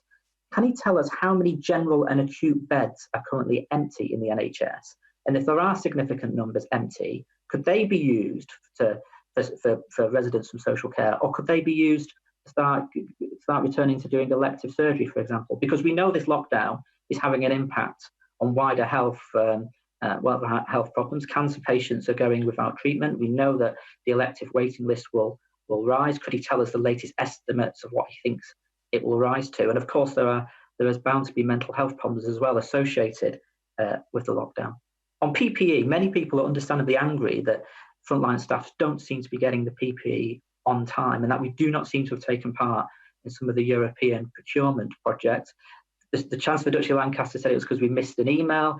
He said we are now part of it, but that begs the question, why were we not part of it at the beginning? And of course, the senior civil servant at the Foreign Office said it was a political decision. Could he just tell us exactly what went on and when? Perhaps could he publish all the background briefings so we can see exactly what happened, and he can reassure us that everything was done appropriately. And finally, on testing, I agree with him. Testing and contact tracing is vital to coming out of a lockdown. So he talks about wanting to upscale contact tracing. That is very labour intensive. Can we use the 750,000 volunteers we've signed up to do some of that contact tracing? The app that he talks about is welcome. When will it be available? Is he proposing that app will be mandatory or will it be a voluntary app? And if it's a voluntary app, how will we ensure that it is taken up by the population? And on testing, can he just comment on the reports today that one of the PCR test, which has been used for some NHS staff, returned false results, and those staff have had to be tested again. How many have been affected by this, and what is now in place to ensure that doesn't happen again as well? If you cannot answer all these points today, I hope perhaps you can write to me with the details later today. Secretary of State. Well, thank you very much, Mr. Speaker. And can I thank the Shadow Secretary of State for the approach that he's taken, bringing scrutiny, but done so in a tone that makes clear that right across this House we're united in our efforts to tackle this virus. He asked specifically the number of social care staff who sadly died. The number is that 15 social care staff have sadly lost their lives. And in the same way that we pay tribute to and we remember all those NHS staff who've died, so too we do for those who serve our country and look after people in social care. He asked about the question about the relative, the international comparisons on the number of deaths. Of course, this needs to be done scientifically, taking into account the size of the populations of different countries. And it is, there is an important analysis that we're constantly doing of why the death rate as a proportion of the population in Germany is lower. It's something I speak to my German counterpart about. In the same way that we look at all the European countries where the death rate is higher, and we try to learn also lessons to make sure that we are doing the best that we possibly can here. There are many explanations for Germany, and one of them that the German health minister explains both in public and in private is the nature of those who first caught the disease in Germany. But there is analysis. There's an awful lot of analysis of why, and we're constantly looking at this question to improve our delivery here.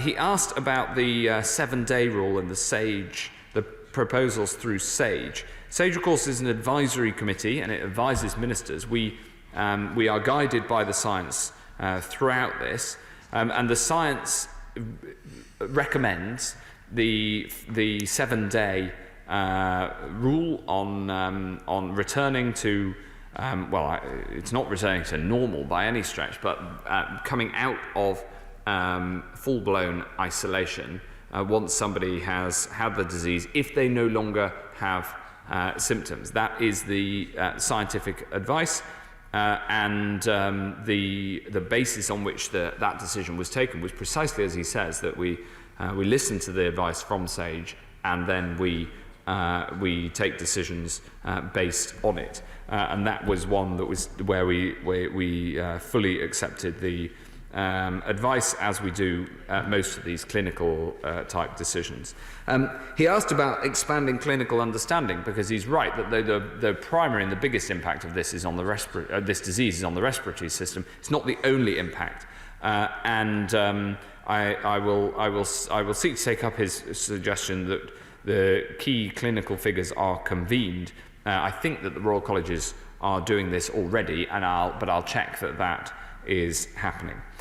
Similarly, he asked the question about the disproportionate number of people from minority ethnic backgrounds in the figures of those who've died. We are indeed investigating that, and I will make sure that he has a copy of the results of that investigation as soon as it is concluded. It's a very important piece of work. In the same way that there's a disproportionate number of men who are badly affected by this disease compared to women, we need to look at all of these characteristics and make sure we have the full analysis so we can learn how to treat.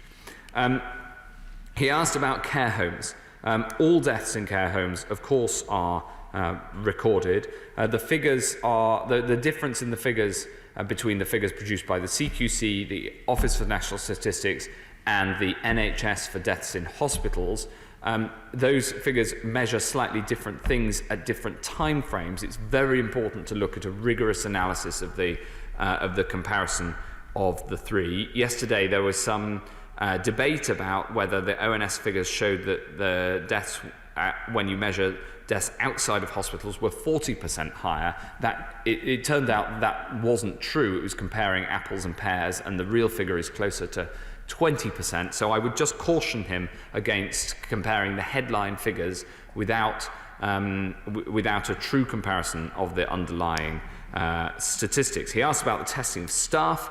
I'm really pleased that we've managed to roll out this testing to staff in care homes. He's absolutely right that can helpfully be done through mobile units and through the home testing kits that are increasingly available, especially for care homes that aren't close to one of the drive-through centres. Although now we have 27 drive-through centres, we're increasing that number over the next few days. There's new drive-through centres coming on stream all of the time. He also asked about PPE supplies to care, quite rightly, and there is a new service that is coming on stream directly to be able to provide the PPE that care homes and domiciliary care, so care provided in people's homes, that needs. As I say, increasing this supply has been a massive logistical undertaking, with over 1 billion items of PPE delivered so far.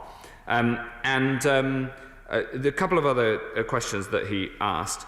He asked about the amount of spare capacity in the NHS. There are over 10,000 beds currently free in the NHS. And we want to reopen the NHS to non-coronavirus symptoms and to patients with non-coronavirus conditions safely and carefully as soon as it's safe to do so.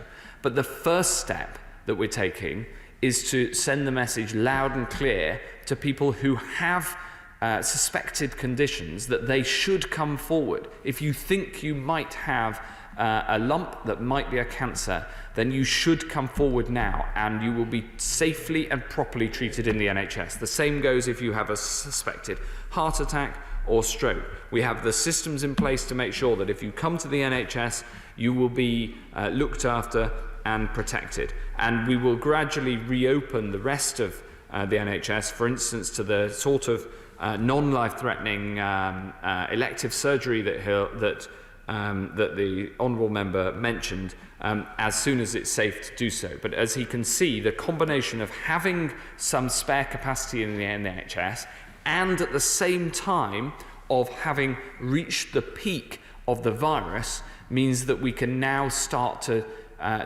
reopen the NHS. And part of that is encouraging people to seek NHS treatment when they need it. Finally, Mr. Speaker, he mentioned contact tracing and the app.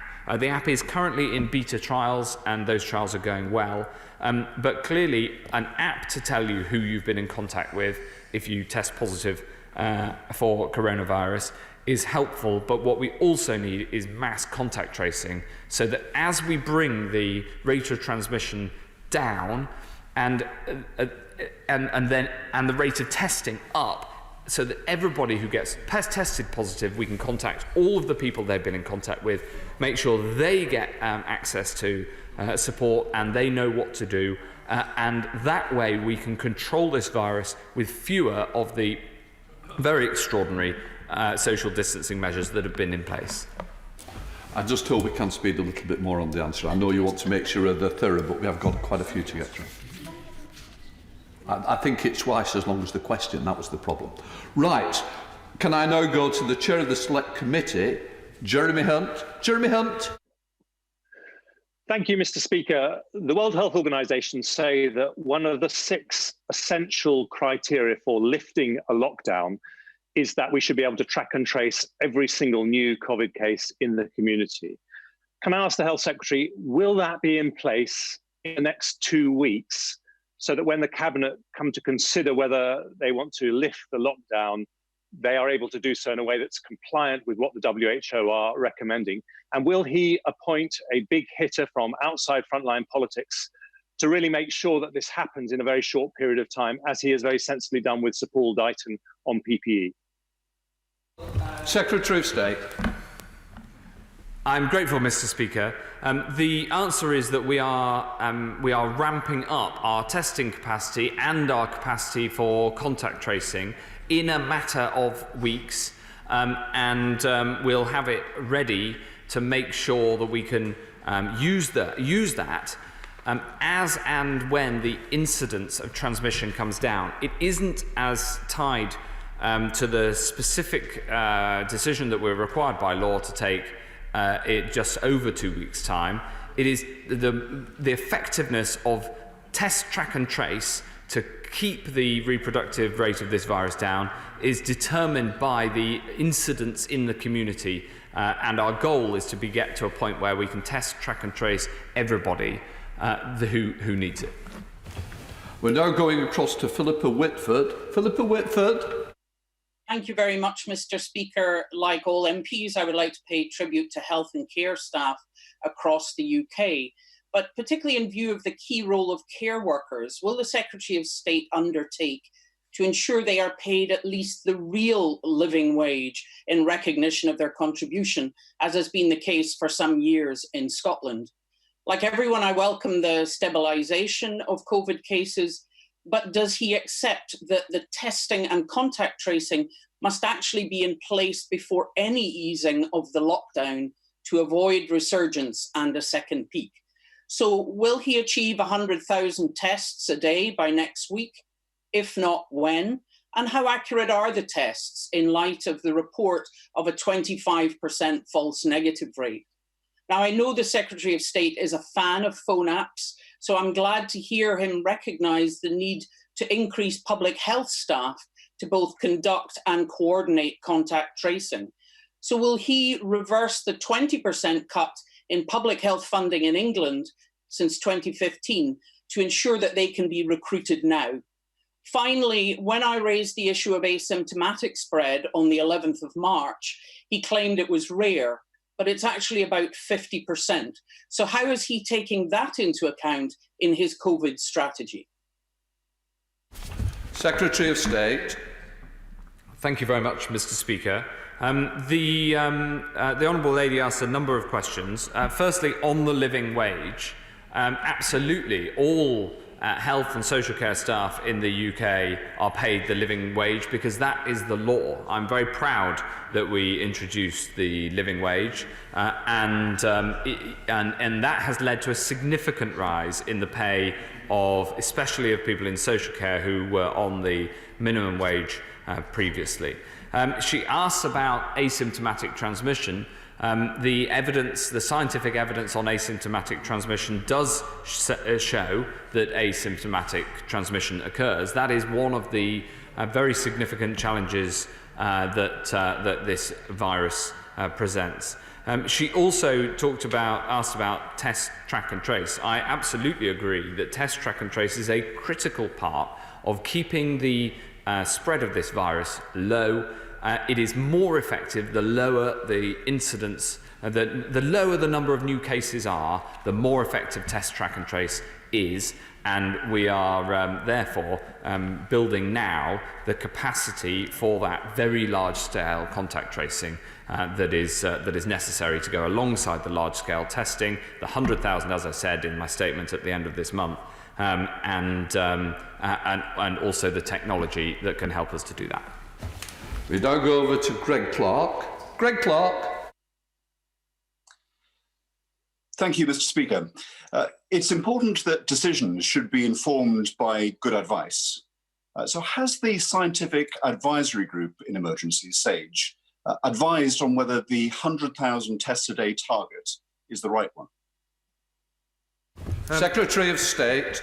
Thank you very much. The target set at 100,000 was because that is what we estimated was needed. There was scientific advice provided into that target, but also what is practically achievable. As I said, we are ahead of our trajectory on capacity, but we need to make sure that demand increases. That is the increasing demand is about widening access to this testing. We did take scientific advice. I'm not sure whether that came directly through the SAGE route or directly from Public Health England, but of course these decisions are based on the science.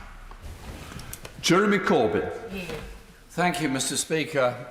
First of all, I want to just pay tribute very briefly to all those health workers, care workers, delivery workers, street cleaners, and so many other groups all over the country that are doing such an incredible job together with all the volunteers to deal with this crisis. I think it's an amazing moment in this country's history.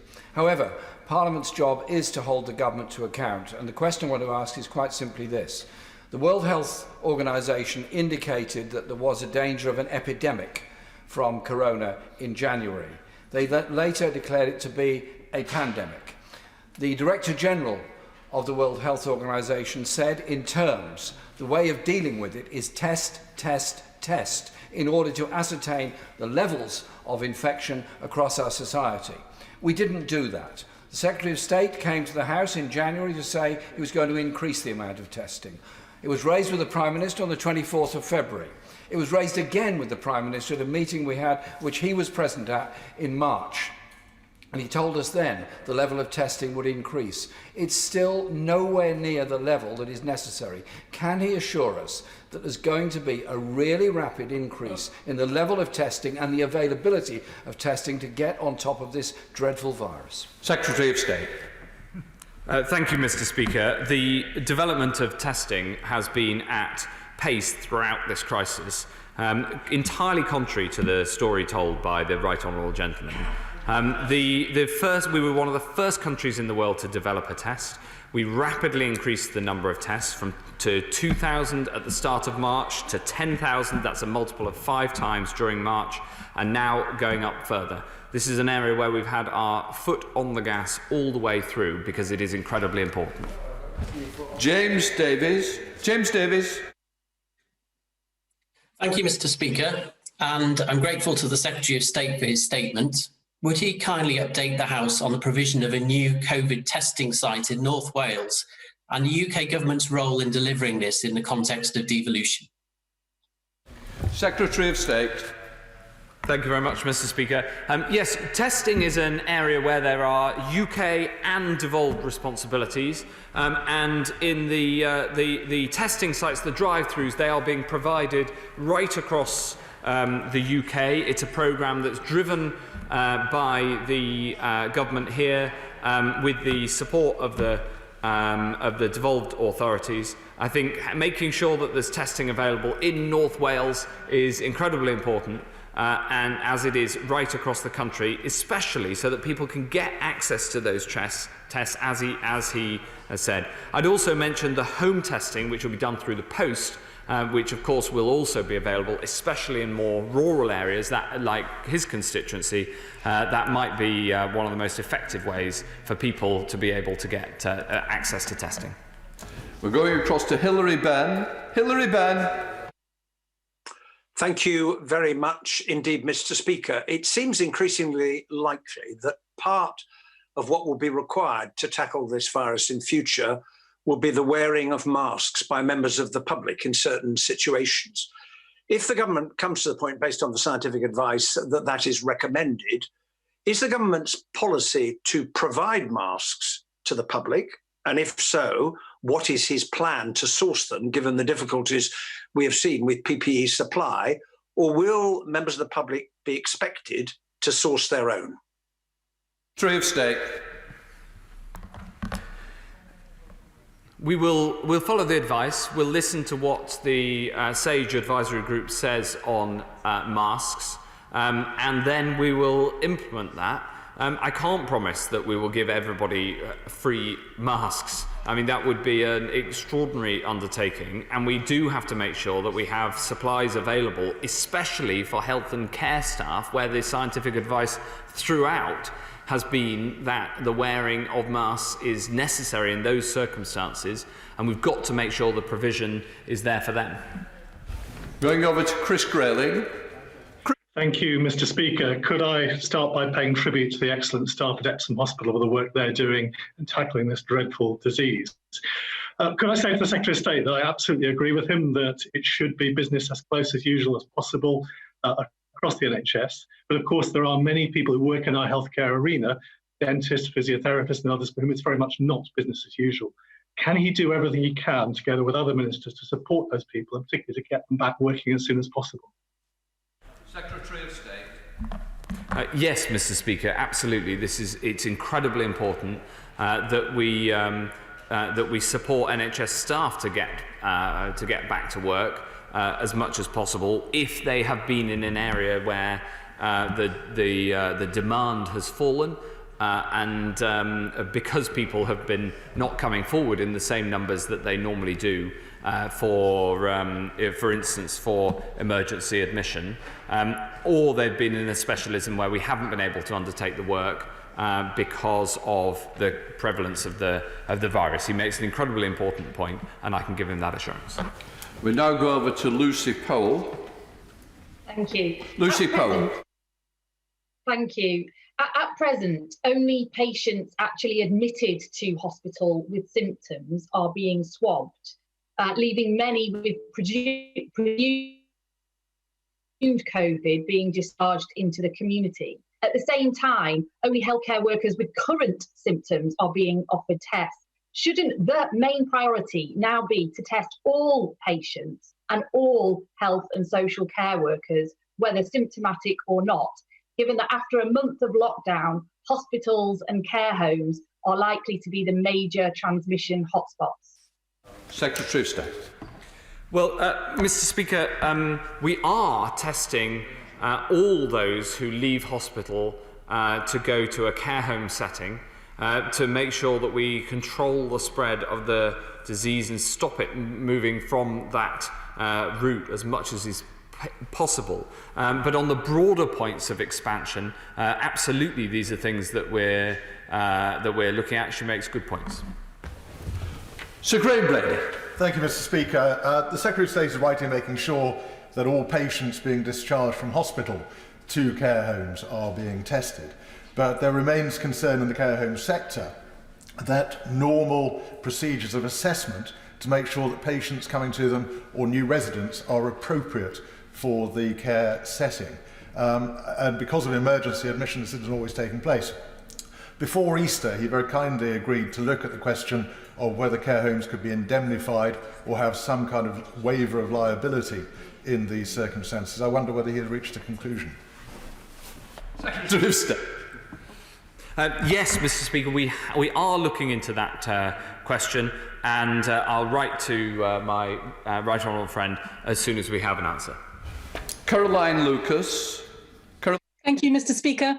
On contract tracing, I welcome the fact that he's working with experts in digital ethics, because if it's not run transparently by a public company with code open to public oversight and data anonymised, then people won't trust the system and it risks failing. But does he agree that only a community-led process of human contact tracing can provide the fine-grained and reliable data that such an app would depend on? And will he learn the lesson from the over-centralised organisation of the testing approach and instead adopt a more decentralised approach for contact tracing using local environmental health officers and PHE's regional outbreak management teams? Secretary of State. Well, Mr. Speaker, I agreed with the first 2 points, which is the importance of people for contact tracing as well as technology. And in fact, the two working hand in hand will be the most effective approach. I also agree with the need for the ethicists around this. We are giving up a huge amount of our liberty, all of us, because of social distancing. And so measures to reduce social distancing, for instance, through the use of data, need to be considered in that context. But we are making sure that that's done in a way that can provide assurance to people with concerns in that area. On the final point, we've got to make the appropriate use both of national and of local resources. In testing, for instance, organising drive-through centres across the country and home testing is inevitably an issue that needs to be done centrally, and then other testing laboratories are organised locally. It's about getting the best of both worlds. Going across to Laura Trott. Laura Trott. Thank you, Mr. Speaker. The Secretary of State has talked today about the test, track and trace strategy, and he's indicated that the effectiveness is determined by the incidence in the community. Can he give us guidance on what this incidence level is and when, based on current modelling, we might achieve it? Well, the current level of incidence is unknown until we expand testing yet further, but it is far, far higher than where it needs to be. Although, as I said, we are at a peak, and we have high confidence that we are at a peak in this disease. But obviously, we need to see that come down. And it's a question of degree. The reason I'm not giving a numerical answer is because it is a question of degree. The fewer new cases, the more effective test, track and trace are as a way of keeping the disease down, and therefore the more of the social distancing measures can be lifted. This is all a question of degree, and we do not have an answer to the question of when that will all be doable, because we have not yet seen the curve start to come down, and we don't know the pace at which that curve will come down under the current social distancing rules. Going across to Barry Sherman. Barry Sherman. Mr. Speaker, can I just say to the Secretary of State, who I've known ever since he came into Parliament, I know he's been unwell, but he would expect me to be robust in my question. And can I tell him that as a Member of Parliament for Huddersfield, looking from the Yorkshire point of view, I think the management and leadership of this present crisis has been shambolic. I believe that we should never have been in the position where we lag so far behind Germany, a similar country to ours, and behind many of the other European nations we're predicted to be the worst. 823 people died. That's 2 jumbo jets of crashes. That's a large number. And the fact of the matter is, every time the Secretary of State speaks, he thinks it's a triumph what he's doing. I believe that it is a shambles of leadership and management. I think we're letting down NHS staff, and they have been let down. And indeed, I'm particularly cross and particularly angry at the fact that I understand that those early whistleblowers were so lent on and threatened with disciplinary action that was to stop brave young doctors and nurses standing up and telling it what it was like on the front line. Is that the fact? And can he get his act together? Because many of us do not believe that he's telling the truth to the people of this country. Of State. We want to be united. Secretary of State. Mr. Speaker, I think that the member who just spoke completely misses the tone and has missed the point of what we're trying to do as a nation to pull together in this time of grave difficulty. It is absolutely the case that our prime goals at the start of this crisis, to flatten the curve and to make sure that the NHS always has the capacity to treat everybody who needs it, those 2 objectives have thus far been met. Of course there are challenges. There are enormous challenges. Distributing 1 billion pieces of PPE is not straightforward. On the point he makes about whistleblowers, he is completely wrong to say that it is not possible to raise an issue within the NHS. By contrast, thousands of people do it in public and in private every single day. So it saddens me that a member of this House might get the tone wrong so badly. There are reasonable questions to be asked, and we try to answer them in a reasonable way, and I think that's the best way for this House to proceed. We're going across to Sigurri Streeter. Sigurri! Thank you very much indeed, Mr. Speaker. Can I put on record my personal thanks to the Secretary of State for his quite remarkable personal efforts over the last few weeks.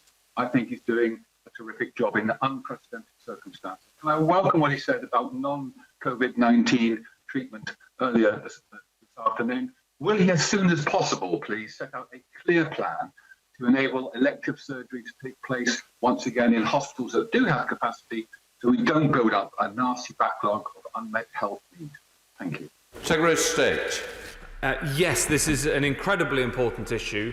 We want to get the non-COVID-19 treatment back up and running as quickly, as safely possible, and of course putting in place the arrangements to make sure that when people do go into hospital without COVID-19, then they aren't infected by people who are in hospital with COVID-19. That segregation is a very important part of our considerations. The answer is yes, within very short order, we will start to restart the NHS. He talks about elective operations. That's an important part, but so too is people presenting themselves and giving people the confidence to call their GP, or if it's urgent, call 111 if they have a problem. Because we know, for instance, in cancer that early diagnosis is critical, and I want people who think that they've got a risk to come forward for that treatment. Going across to Rosie Cooper in Lancashire. Rosie Cooper. Thank you, Mr. Speaker. In a statement today and at the Health Select Committee, the Secretary of State has implored cancer patients to come forward and assured them of treatment.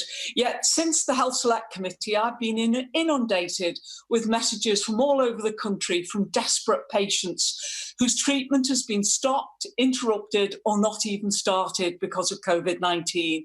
So I would like to ask the Secretary of State what he's doing to ensure that there isn't a gap between his welcome words and what's actually happening. Can he guarantee that treatment will go ahead and give patients confidence that we've got COVID-free hospitals by frequent and widespread testing of staff?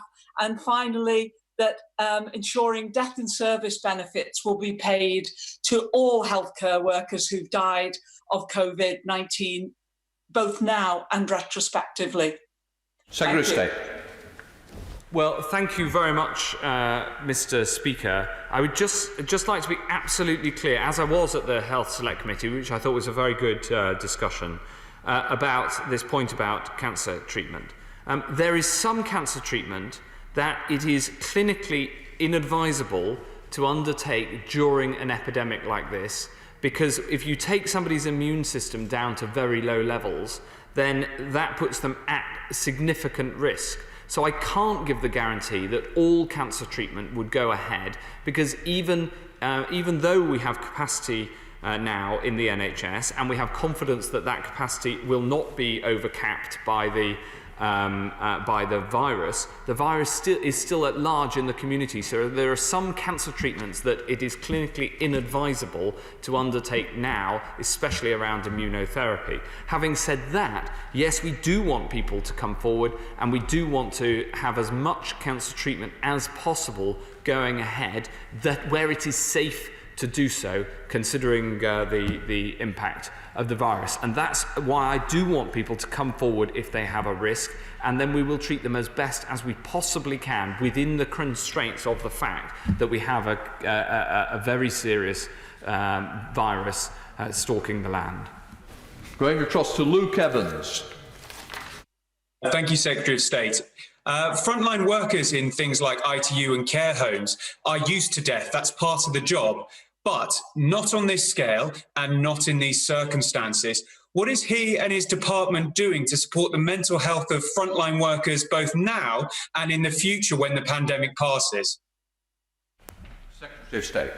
This is an incredibly important question. We've put in place a helpline for all frontline workers in the NHS to make sure that they have the support that they need, and I will make sure, working with the Honourable Member and others, I'll make sure that that support stays in place long after this crisis is over. We're going across to Patrick Grady. Patrick Grady. Thank you, Mr. Speaker. Will he join me in welcoming the extraordinary effort by all those involved in getting NHS Louisa Jordan in Glasgow ready to receive patients if needed? Can he outline what discussions he's had with the Scottish Government counterpart about the different operating model between NHS Louisa Jordan and NHS Nightingale in London? And can he outline what steps he's taking to address the long-term nursing shortages in England, especially flight of nurses from the European Union, that reports suggest are impacting on the operation of NHS Nightingale? Restate. I'm terribly sorry, Mr. Speaker. I don't recognise those reports at all.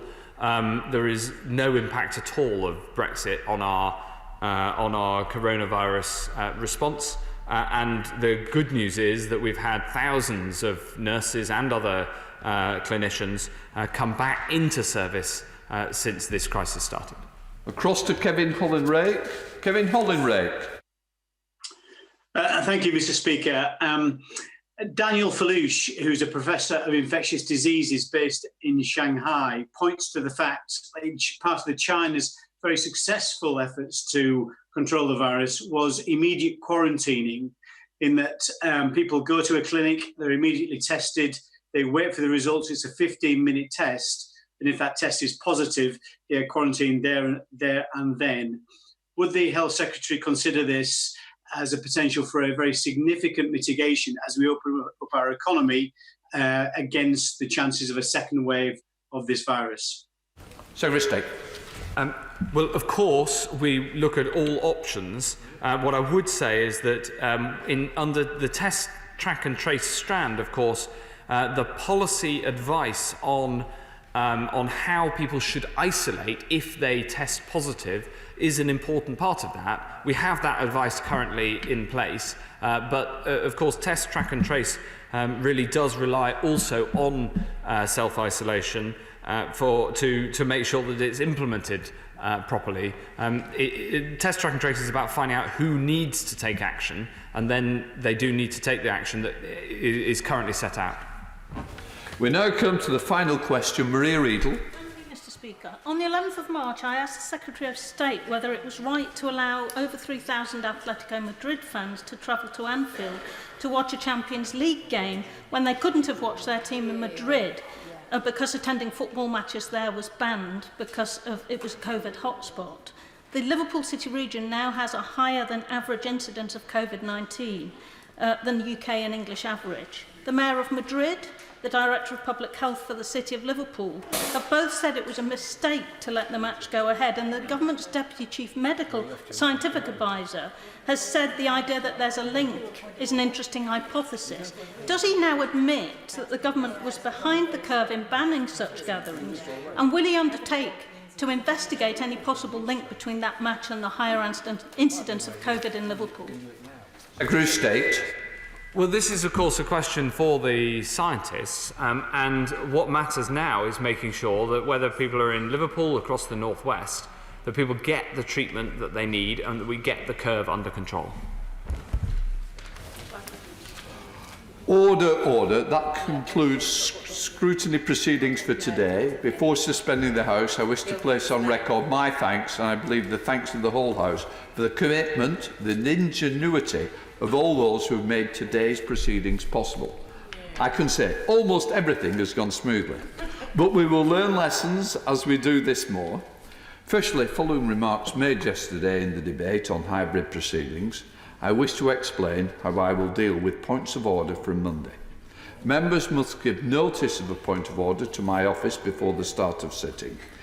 If I am satisfied that the matter to be raised is a genuine point of order, the members will not be called to raise it. Instead, I will make a statement at the conclusion of scrutiny proceedings, setting out the point of order, the member who has raised it, and my ruling on it.